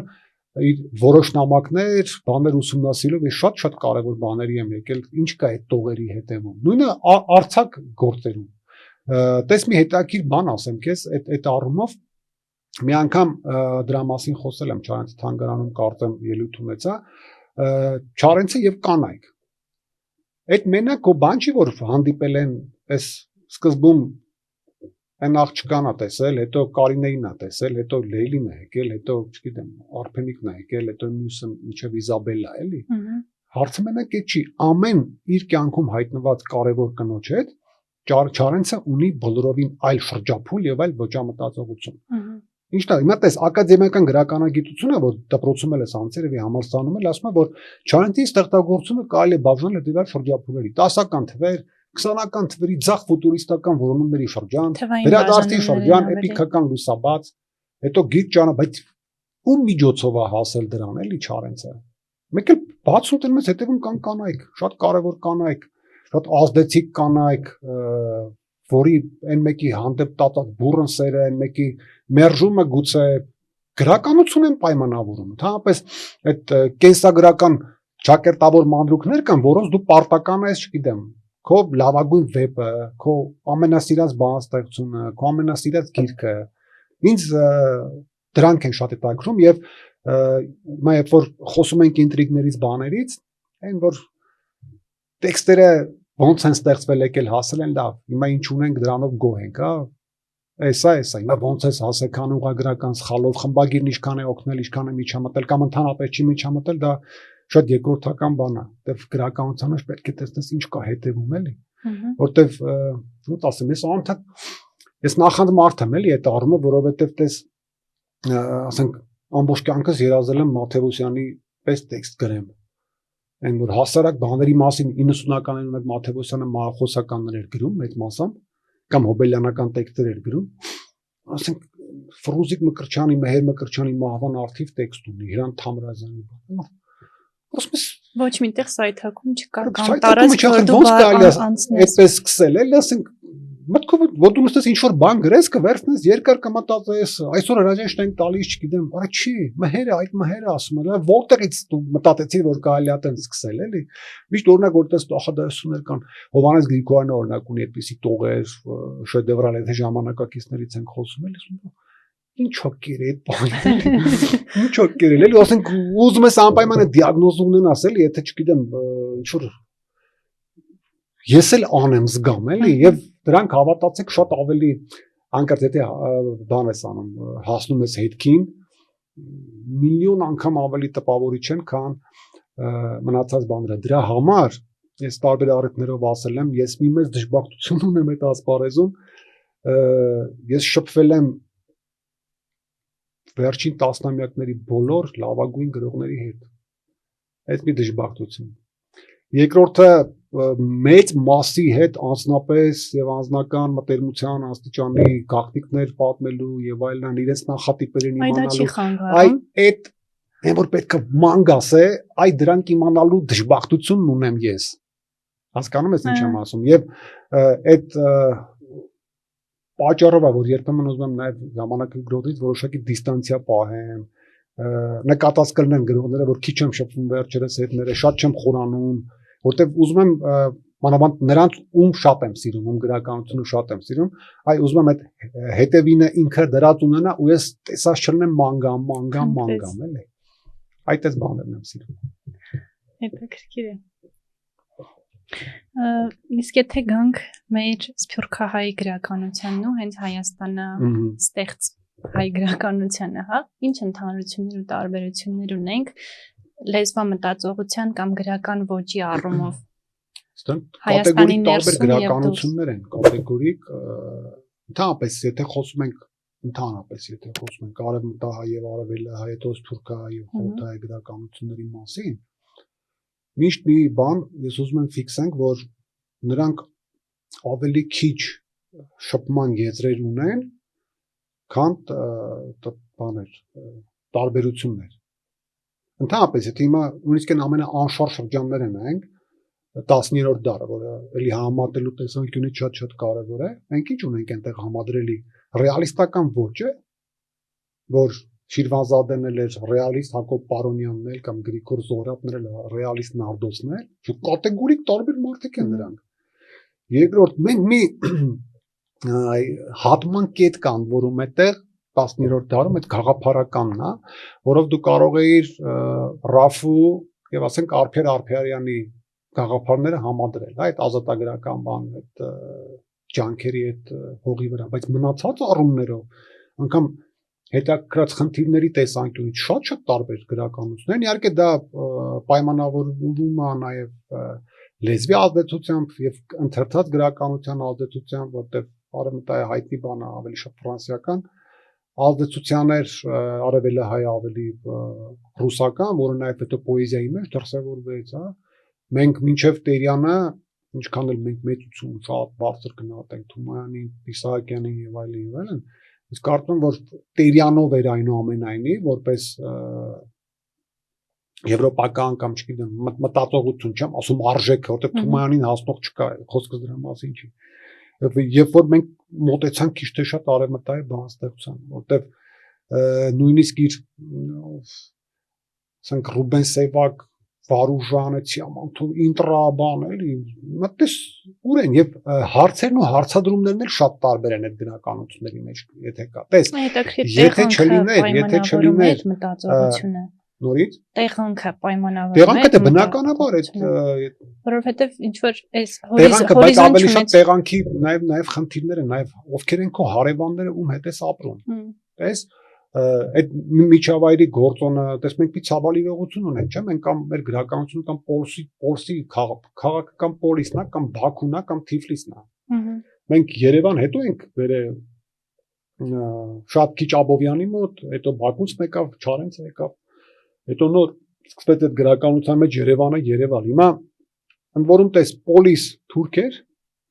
Բաքու մի խառնակություն այդ ժամանակ անդրկովկասյան եւ Թիֆլիս էլի խառնակություն անդրկովկասյան, բայց ասենք վրացական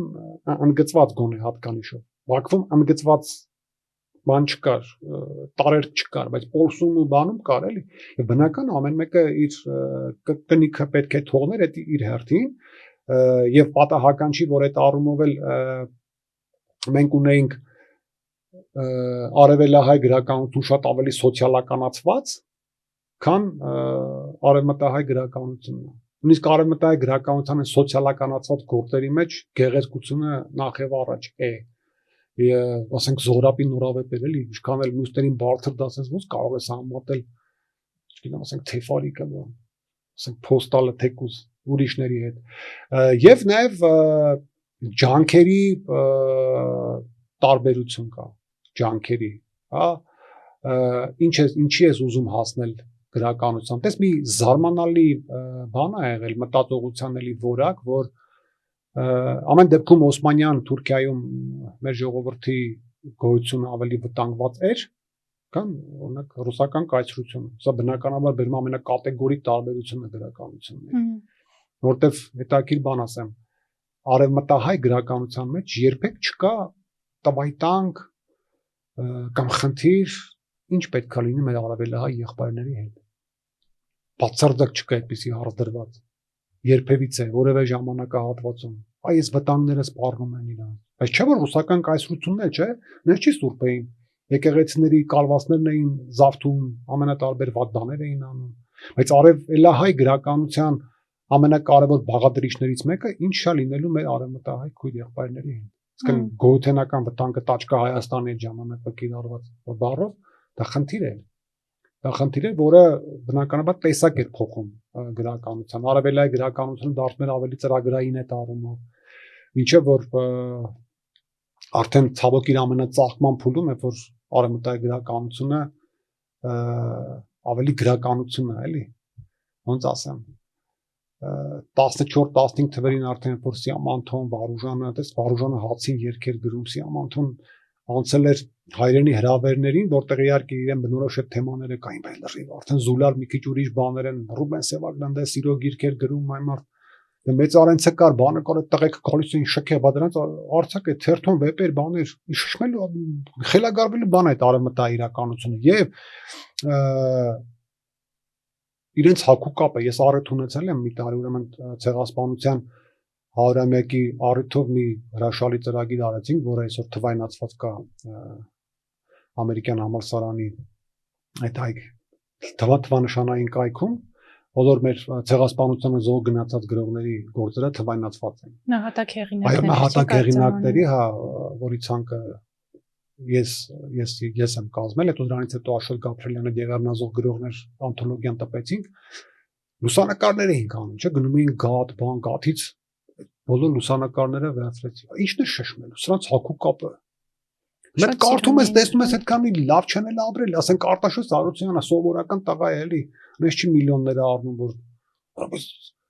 ինքն ու Զոհրաբը, միլիոնատեր Զոհրաբը, որ ասում են, որ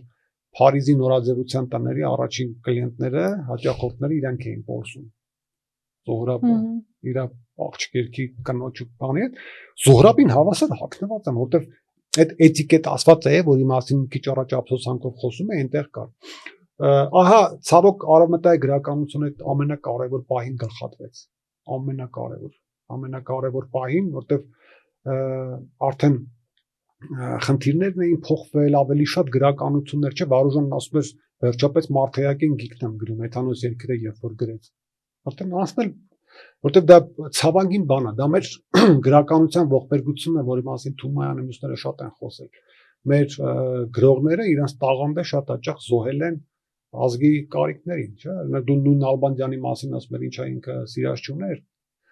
կին չկար, որի կրծքին փարվեր մի երկու տողել գրեր դուք էլ իանայիք, չէ, բայց ինքը իսկապես իր կյանքը տվել էր այդ մեր հայրենիքին։ Հետո որ շարունակության մեջ նայենք արդեն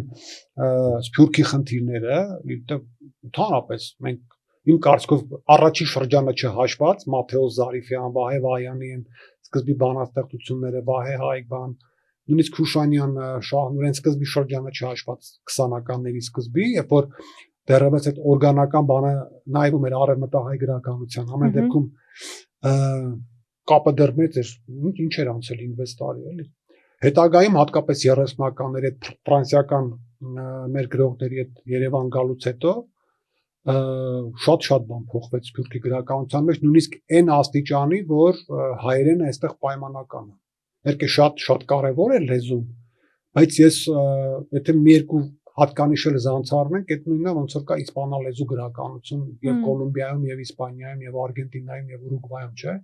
Որոշ տեղերում տարբերություն այնքան կատեգորիկ է, որ նույնիսկ կարող ես ասել երկու հայալեզու գրականություն եւ չգիտեմ ինձ ոնց կհասկանան կամ կմեկնաբանեն, բայց դա հարստություն է։ Եթե սփյուռքահայ գրականությունը ունի հարստություն, ահա դա այդ ընդգծված այնքան տարբերությունն է, որ ես կարող եմ ինձ նման արտահայտություն թույլ տալ, էլի։ Մյուս կողմից էլ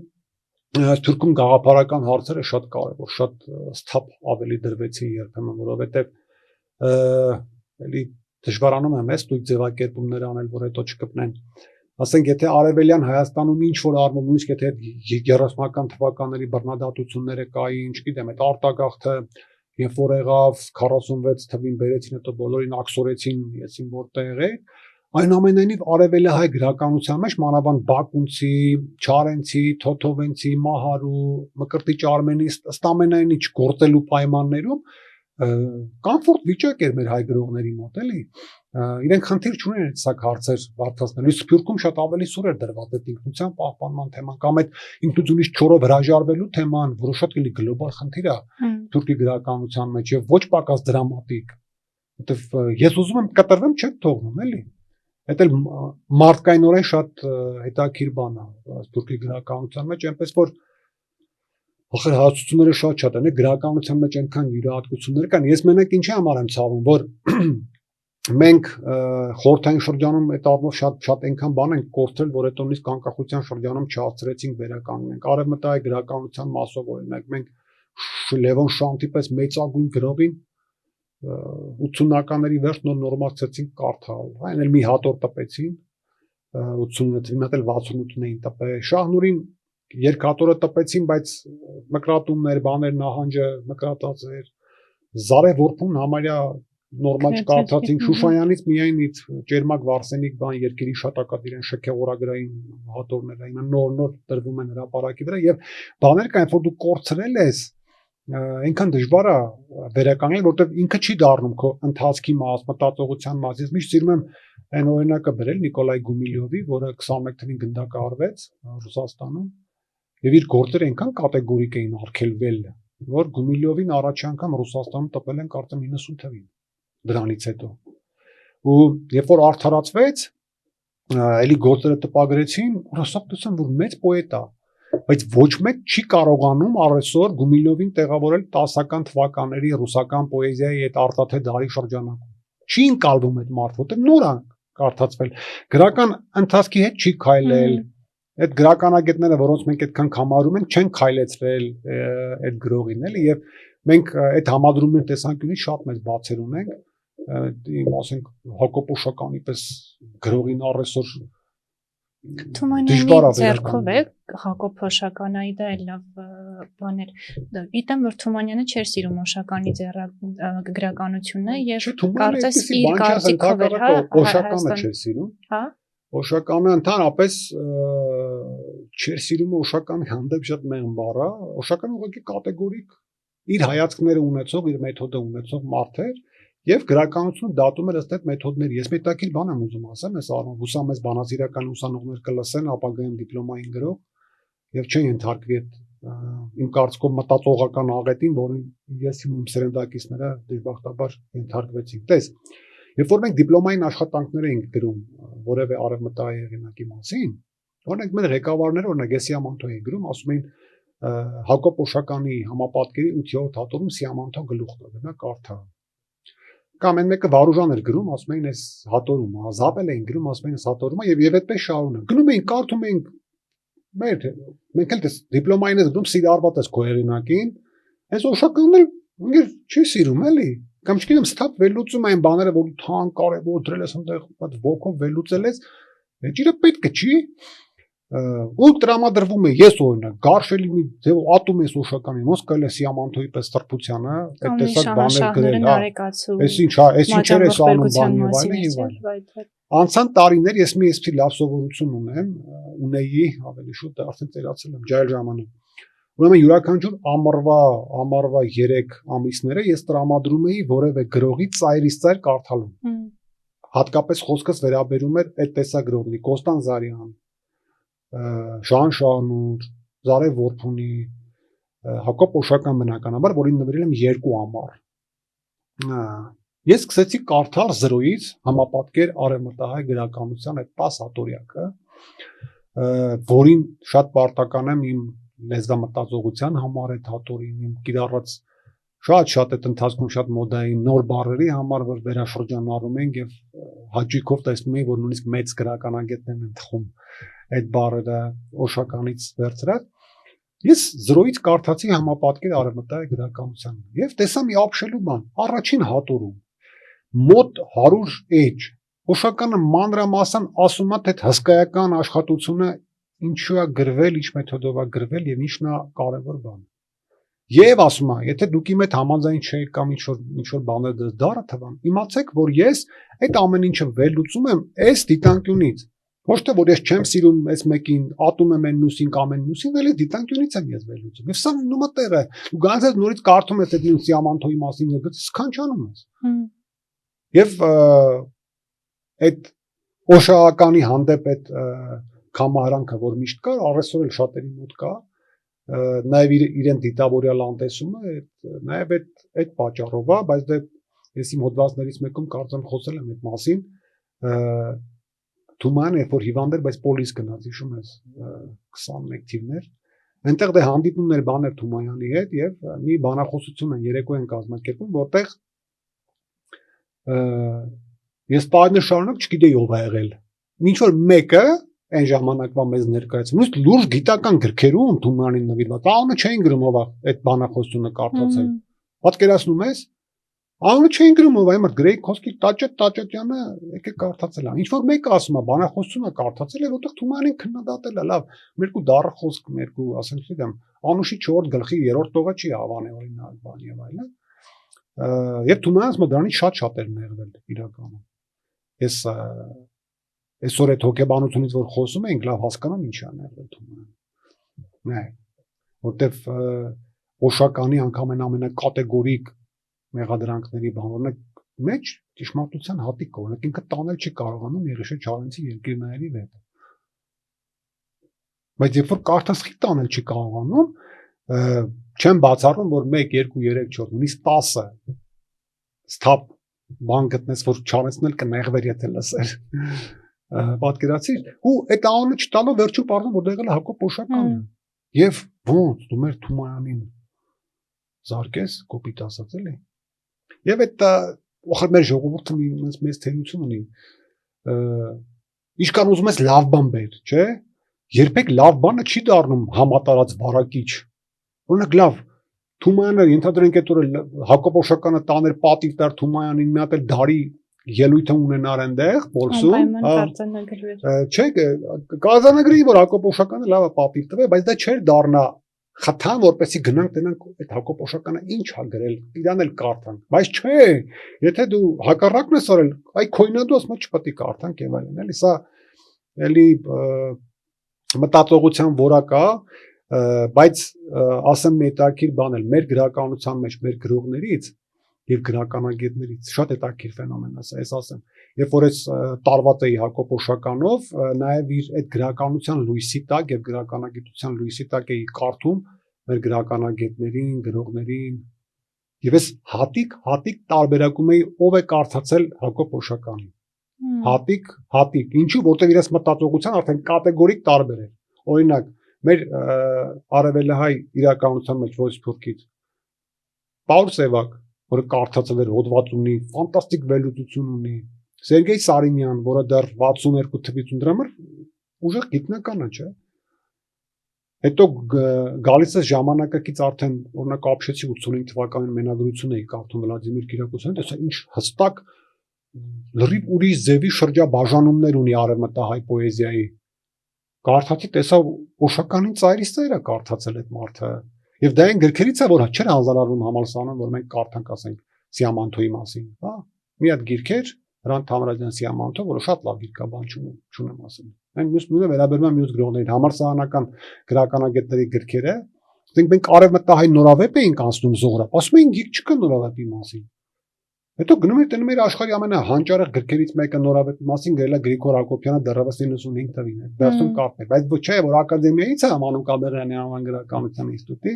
այդ գիրքը չէր հանձնարարվում, էլի։ Գրիգոր Հակոբյանը, Օշականյան, բանով եւ այլն։ Այսօր ժամանակակից գրողներից Արամ Պաչյան, Հրաչ Սարիբեկյան, Աննա Դավթյան, երբ որ Օշականի, ասենք, մնացորդած բանը կարդակ ու Աննա հենց արդեն գործերը Հրաչի բանի կարդակ, կտենակ այդ թափ կա, չէ՞։ Մենք այսօր կարող ունենանք լիքը լավ գրքեր, լավ գրած գրքեր, բայց ամեն ինչ տեղը տեղին լինի, բայց այն թափ կոչվածը մեջը չլինի։ Այդ թվարկատս երեխեքի անուններ գրքերի մեջ որ այդ թափը կա, դա վստահաբար Օշականից է գալիս։ Վստահաբար, հաստատ գիտեմ որ իրենք կարդացել են, էլի։ Ինչպես միջազգայնացնենք հայ գրականությունը։ Լավ էլ միջազգայնանում է վերջերս ճիշտն ասած, այդ բարդ հարց է, հիմա չգիտեմ, ախր ես վերջերս մտքեր կան, որ իմն են եղել եւ որոնց մասին խոսել եմ տասնամյակներ, որում YouTube-ում կան էլ այդ հարցազրույցները, ասենք 2000 թվի, 2003 թվի, չգիտեմ։ Հիմա դրանց մասին որ խոսած կասեմ բանը։ Ես իմում ջրաղացին ջուր եմ լսնում։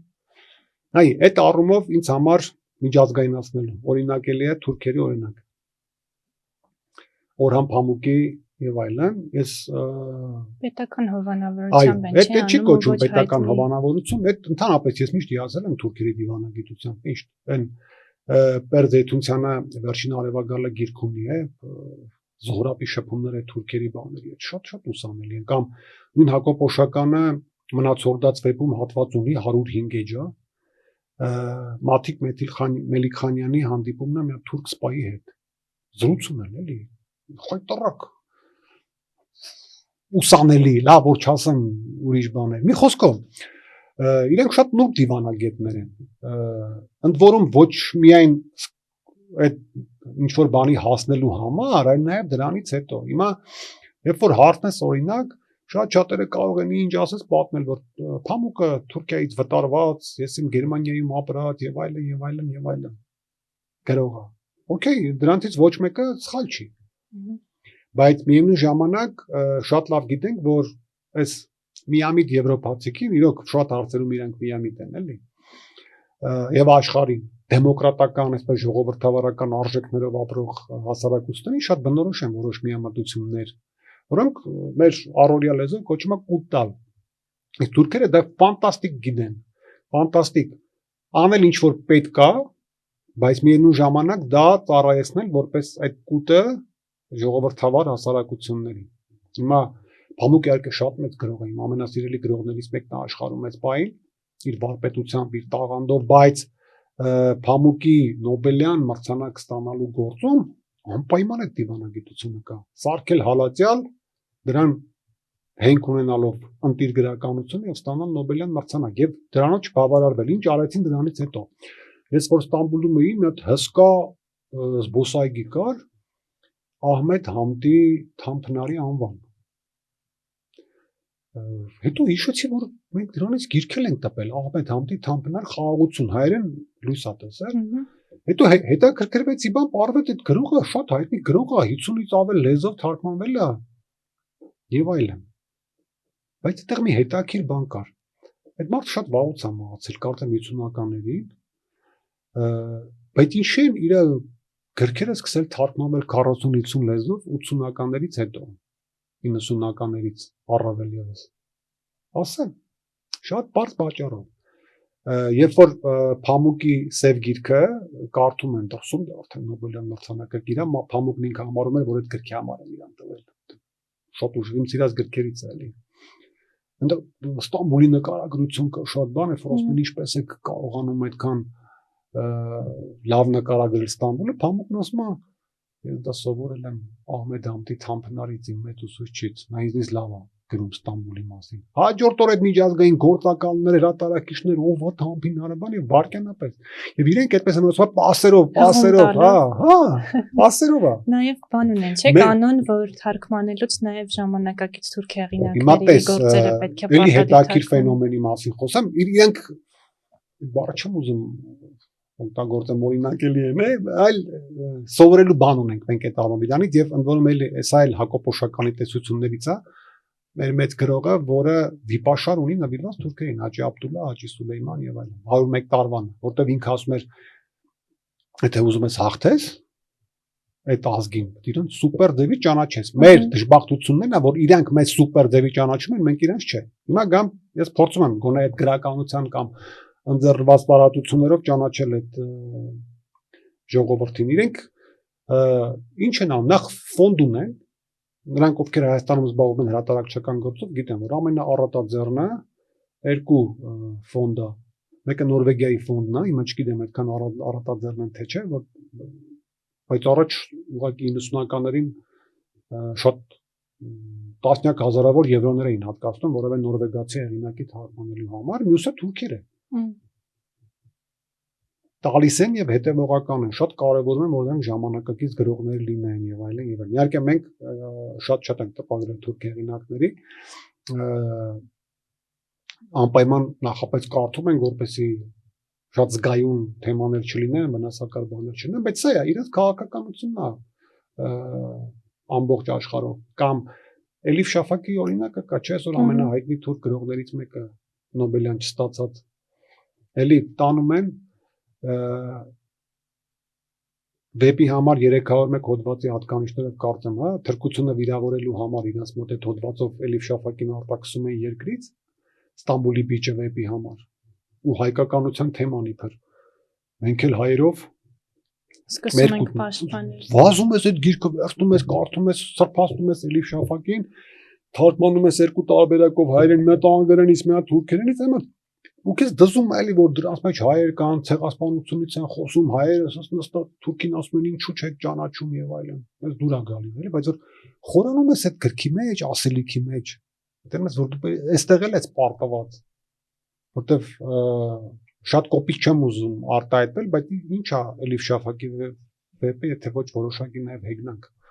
այդ մեր ապրածի հետ, մեր ապրած ողբերգության հանդեպ, բայց չէ, այդ նույնն է, երբ որ Օրհան Փամուկի ձյունն էին տպագրել, որում առաջին անգամ համազգայինը տպագրեց, այնտեղ ինչ էին այդ վեպը ընտրել, ինչու էին Փամուկին, որտեղ նա ասել է կարծում հայեր են ապրել։ Բայց դուք գաք հասնեք այդ մի բառով ուրախանաք, կարծում հայերեն ապրել։ Ու ինչ որ մի գրող ասի կարծում հայերեն ապրել, դուք էլ ափալթափալ վերցնեք թարգմանեք փամուկ ջան, փամուկ։ Այս շատ բան կա։ Հիմա գամ մեր գրողների միջազգայնացման։ Մեզ շատ խանգարել է խորհրդային շրջանը։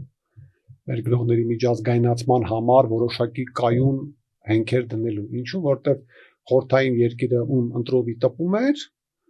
շատ էր տպում, դե քարոզչական գաղափարախոսականներ նույնքան ընտրովի էլ թարգմանում էր։ Այսինքն իհարկե մեծ բանաստեղծները Չարենցը, Սևակը թարգմանվել են, Մաթեոսյանը ռուսերեն եւ այլ լեզուներով խորհրդային ժամանակներում, բայց Քոչարն էլ է թարգմանվել, Հմայակ Սիրասն էլ է թարգմանվել,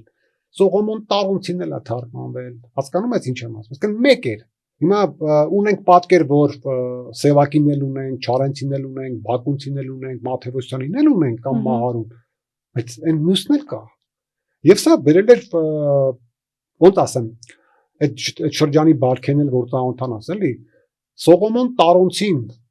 կամ Ալեք Խաչունցը թողի դրան էլ ես հարգում եմ սա բոլորին էլ այդ գրողներին սիրում եմ, եթե չխաբեմ։ Նույն ձևով կարող էին գալ գրողների միությունից կամ համապատասխան մարմիններից պահանջել, որ իրանց գիրքը լույս տեսնի չեխերեն, ոնց որ Պաուլ Սևակն ու Հրանտ Մաթեոսյանը։ Եվ ավելին կարող էին Հրանտին ու Սևակին մերժել ինչի հարցերից ելնելով, բայց Տարոնցին ու Խաչունցին չէին մերժում, հա։ Դրա համար հատկապես ռուսերենով 100,000-ավոր տպաքանակներով ժամանակին են Քոչարի բանի դեպերը, Հմայակ Սիրասի լացվել են այնտեղ, հետո դարձել են մակուլատուրա բնականաբար։ Այսինքն սխալ դրվածք է եղել, գումարած, երբ որ դե սովետական երկիր էր, Հայաստանն էլ ներառյալ, այդ ծանոթ խնամի բարեկամ, կոնյունկտուրա 1000 բաներ կային, որը հետագայում տեղափոխվելու էր անկախ Հայաստան, եթե մենք այդ շրջանում չբախվեինք այդ ֆինանսական խնդիրների, այդ սոցիալական ծանր վիճակի հետ, եւ 90-ականներին ծագեց ամենակարևոր հարցը, պետքա ճանաչեն, որ միջազգային դառնան, պետքա թարգմանել եւ այլն եւ այլն, եւ կարծես դա համարվում էր այնքան բարդ խնդիր, բարդած, որ հետո ձեռները լվացին, հետ քաշվեցին շատ-շատերը, փառք Աստծո այդ ժամանակ ստեղծվեցին գրական գործակալությունները։ Առաջին գրական գործակալությունը, հիմա արի գրական գործակալությունը կան, որոնք համառորեն ուղղակի եկան հասան մի շատ կարևոր կետի, որ պետք է ներկայացնենք, ունենանք, հասկանանք խնդիրները որոնք են։ Ամենակարևոր խնդիրը մենք չունենք հայերենից օտար լեզուներ թարգմանող։ Ում փորձը որթե գրել, ինչ անել։ Մենք շատ ուսումնասիրեցինք այդ ժամանակ, նախ փորձեցինք գտնել թարգմանիչներ, որտեղ ամոթ է, էլի դու այսքան մեծ սփյուռք ունենաս, ուրեմն այդ սփյուռքում ապրող մարդը այնքան էլ լեզվակիր չլինի քո լեզի, որ կարողանա հայերենից իր ապրած երկրի լեզուն գիր թարգմանել։ Ասենք Լիբանանում է ապրում արաբերեն, չգիտեմ, Ամերիկայում է ապրում անգլերեն, Ֆրանսիայում է ապրում ֆրանսերեն կամ իտալերեն։ Ապշելու բանը չի, այսքան մեծ սփյուռք ունենաս, հետո էլ կասեք։ Ամեն դեպքում կային շատ տաղանդավոր մարդիկ, որոնց շնորհիվ այդ առաջին քայլերը արվեցին, հատկապես անգլերենի դեպքում։ Հետո մենք փորձեցինք նաև որդեգրել այլ ժողովուրդների, օրինակ երկրների կեսված, որոնք փոքր լեզու ունեն։ Խորվատներ, չգիտեմ, մակեդոնացիք, նորվեգներ, շվեդներ։ Պարզվեց որոշ երկրներում այսպիսի բան կա։ Դու ունենում ես անգլերեն բնագիր, հա, որը հեղինակը ծանոթ է այդ բնագրին եւ համարում է հեղինակային բնագրին հավասար։ Դրանից նոր թարգմանում են։ Այո, դրանից նոր թարգմանում են։ Հիմա մնում էր հաջորդ քայլերը ձեռք բերել կապեր այդ տարբեր հատարակիչների հետ, համոզել, ի վերջո լավ գրականություն ստեղծել։ Ի վերջո որոշ բեռներ կարողանային թոթափել։ Հա, որտեվ հիշում եմ անդադ երբ որ հրամցնում էինք այդ տարբեր հատարակիչների գործակալների մեր վրա, ծանր էլի։ Ինչ որ բեռ կար մերոնց վրա, ոնց որ այն արվեստը չէր ձեռք բերվել էլի եւ միևնույն ժամանակ երբ մի քիչ թեթև լինի, ոչ թե ոճի մասին չի խոսք էլի հասկանում, ու միևնույն ժամանակ բարձր գրականություն լինի։ Ինչեւ եկանք հասանք դրան, որտեվ կարելի ինչ որ թեմաներով, բաներով միշտ մենք սիրում ենք խոսել, չէ, խափեբա եվրոպացիքից, կեղծավոր եսիմումից, շուստրի եսիմ ռուսներից եւ այլն։ Որը ձեզնից է այլ այդ ձեր ցավատանը։ Այդ բաներով վերցեք իրարեք, դուք գիտեք չէ որ այս ինչ հնարքներով են մարդիկ երբեմն կինոնկարում եւ փառատոն հաղթում։ Գիտեք չէ, այս ինչ հնարքներով երբեմն Նոբելյան մրցանակ ստանում։ Արեք էլի ձեզնից ինչա գնում արա։ Վերջը մենք այնուամենայնիվ մեծ աշխատանքի հանդիպումների բաների շնորհիվ այդ խնդիրը կարծես թե գոնե սկզբնականի մեջ լուծվեց, ես ինչ եմ ասում սկզբնականի մեջ, որովհետև ստեղծվեց նաև նախարարությունում հիմնադրամ, որը աջակցում է այդ դրսի թարգմանություններին, որում սկզբում ամբողջ այդ ծախսը հոգում էր մեր պետությունը, բայց դա սխալ էր, ինչու, որտեվ վերցնում էին օրինակ Եթովպիայում կարծեմ Գուրգեն Մահարու գիրքը արևող Այգեստանները տարել էին, փողը վերցել էին, տպել էին, տուն լցել էին այնտեղ ըստ ամենայնի։ Մենք հիմա պետությունը ֆինանսավորում է մենակ կարծեմ թարգմանական մասը, ամեն դեպքում ծախսերի մի այնքան մաս, որ այդ տվյալ հրատարակչի վրա բեռ թողնի, որպես իրենք շահագրգռված են այդ հեղինակի գիրքը տարածելու, վաճառելու, որը լրացուցիչ խթանա։ Եվ քանի որ այդ լավ օրինակները կան, վերջի տարիներս մենք ես կարող եմ վստահ ասել, որ շատ այդ առումով առաջ ենք գնացել, շատ ենք առաջ գնացել, եւ այսօր գրողներ ունենք տասնյակ լեզուներով թարգմանված եւ այլն, եւ ամենակարևորը մենք արդեն ունենք հեղինակներ, որոնց հրատարակիչները դրսում ոչ թե սպասում են մեր Հայաստանը ինչ որ դրամաշնոր բացի նոր այդ գրողին տպեն, այլ առնում են տպում են Հովիկ Աֆյանի վեպերը եւ ֆրանսերեն եւ գերմաներեն այդ ձևով էր, Արտավազդ Եղիազարյանի վեպը գերմաներենում այդ ձևով էր, Արամ Պաչյան ունի այդ տեսակ, Սուսանա Հարությունյանի գրքերը շատ առատ թարգմանվում են, վերջերս օրինակ Անուշ Սարգսյանի Անոն Գերմանիայում տպեցին, այնքան շքեղ էին տպե, խեղճինը գնացել էր Լայպցիգում տոնավաճառին ապշել են, էլի, որովհետեւ նախկինում մեզ հիմնականում դիմում էին այդ թարգմանություններով մեր նման երկրները, դեռևս այդ ոլորտում քիչ զարգացած, ասենք մակեդոնացիներ բաներ դա տանում հազիվ տպում էին, իսկ դա չէր բերում մեծ շրջանառության, էլի, իսկ երբ որ արդեն անգլերենով, ֆրանսերենով, գրիգի հյուսի կատուն արդեն նույնիսկ մոռացել են, քանի լեզվով է թարգմանվել։ Լատվերեն, հիմա անցել ենք եմ որ ասում այլ մասշտաբների, հնդկերեն, չգիտեմ, բենգալերեն եւ այլն, այս սա առաջընթաց կա, այլ հարց է, որ սրան հետո բնականաբար հաջորդելու է արժեքային հարցը, էլի, հա։ Տարիներ առաջ այդ հարցը շատ սուր էր դրված, ես հիմա անուններ չեմ տա, բայց դժվար է։ Տարիներ առաջ ֆրանսիական հրատարակիչ կար, եկավ Հայաստան, այս հետո գրողների միությունում էի աշխատում։ Ինքը ուզում էր մի հատ լավ անթոլոգիա անել հայ պոետների, որպեսզի այնտեղ տպեն եւ բաժանեն ֆրանսիական հրատարակիչներին, որ իրենք հայ գրողներին հետաքրքրեն տպեն։ Շատ ընտիր բան է, անթոլոգիան այդ առումով։ Ուրեմն ինչպես կազմվեց այդ անթոլոգիան, էլ վարչության նիստ, էլ նախագահության նիստ, սրան դնեն թե նրան դնեն։ Սա այս երկուսը հավասար են, ում դնեն, լավ, էսի ավելի վաստակաշատ է, սրա մազերը ավելի սպիտակ է, սա ավելի մի խոսքով, հետո ստացանք անթոլոգիա մեջ է ընդհանրապես իմ սիրը, եթե զնեի 17 հոգանոց էր կարծեմ, երկուսին էի ես հավանում պոետներին։ Պարչի վրա դատիկ բացեցին, տեսան նորմալ պոետ չկա մեջները, էլ յան տվեցին կոպիտ ասած, էլի։ Այդ նույնը մեկ մարդկանց տեսած կլես գլուխ են պարտենում են, որ իրանց գիրքը տպվել է, չգիտեմ, ֆրանսերեն եւ այլն։ Ես տասնյակ դեպքեր գիտեմ, ուղղակի հանուն ինչ որ բաների չեմ բացրաձայնում այդ մասին։ Ունե որ մարդիկ են երբեմն կամ լավ հովանավոր ճարող մարդիկ են գնում են, չգիտեմ, Ֆրանսիայում բանում այդ հրատարակչին փողը տալիս են, ամեն սաղ ծախսերը հոգում են այդ գիրքը տպում, տանգում են մենք ֆրանսերեն գիրք ունենք, բայց չեն չի հասնում ընթերցողին։ Բնականաբար չի հասնում, իրենք դա տպում են, որպեսզի գանասեն, գիտես, ինչ մենք 7 լեզվով թարգմանված ենք, բայց իրենք չեն մտածում, թե իրենց այդ սնափառությունը ինչ վնաս է մեր գրականությանը։ Ինչի, որտեվ ֆրանսիացի ընթերցողը լավ բախտի բերմամբ երկու ընթերցողի ձեռել ընկա ֆրանսիացի հրատարակիչը լավ այն մյուս երկրի կարդում ես չի այ գրականություն բնականաբար չի բանում էլ վերցնում այնինչ հաջողված օրինակները կարևոր են որպեսզի լոկոմոտիվի պես քաշ տան դրա համար հիմա նույն Հովիկ Աֆյանը Գրիգը հա որ թարգմանվում են այլ լեզուներով իրենց հետևից ասում են ունեք էլի այսպիսի գրողներ առաջարկեք բան արեք եւ այլն եւ գալիս են ինչպես ասում են կամած դեպի ավելի լավ տեղեր հիմա ասենք եվրոպական միության այդ մրցանակը կա գրական այս տարի կարծեմ Սարգիս Հովսեփյանն հայտնվել շորտ լիստում արժանի վեպը արժանորեն հասել է այնտեղ եւ երբ որ Սարգիսի գրածը հաջողություն ունենաք հետաքրքրեն ունեք էլի այդ տիպի վեպեր որտեվ ամեն դեպքում պետք է մտածենք որ միջազգային այդ սանդղակներով պետք է ոչ միայն բարձրարժեք գործ ստեղծես, այլ նաև որոշակի թեմաներ կան, հարցեր կան, հարցադրումներ կան, որոնց պետք է արձագանքես, էլի։ Եվ եթե հիմա բանանենք գրականությունները համատենք տարբեր դարաշրջանների չի կարելի նույն մեթոդներով հասնել մեծ հաջողության, ինչ Ալեքսանդր Դյուման ու Ստենդալը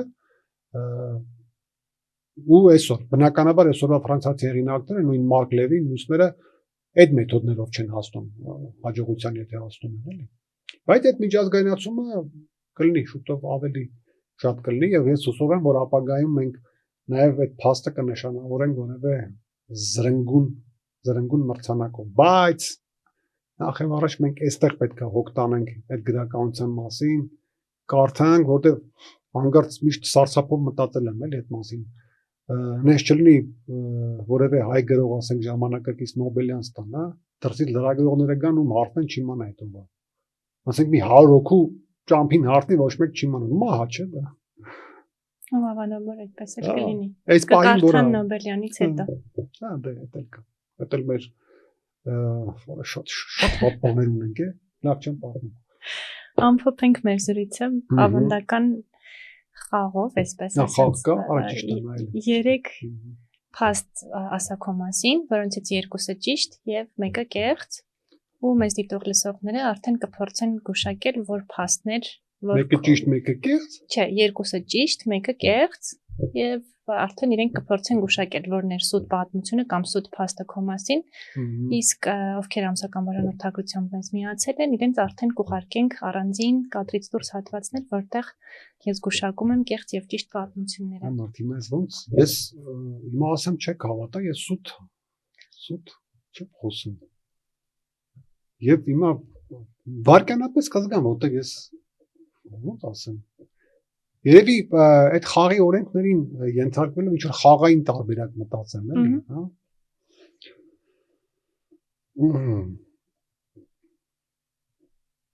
Ես թոռում եմ։ Մենք 4 երեխա ենք։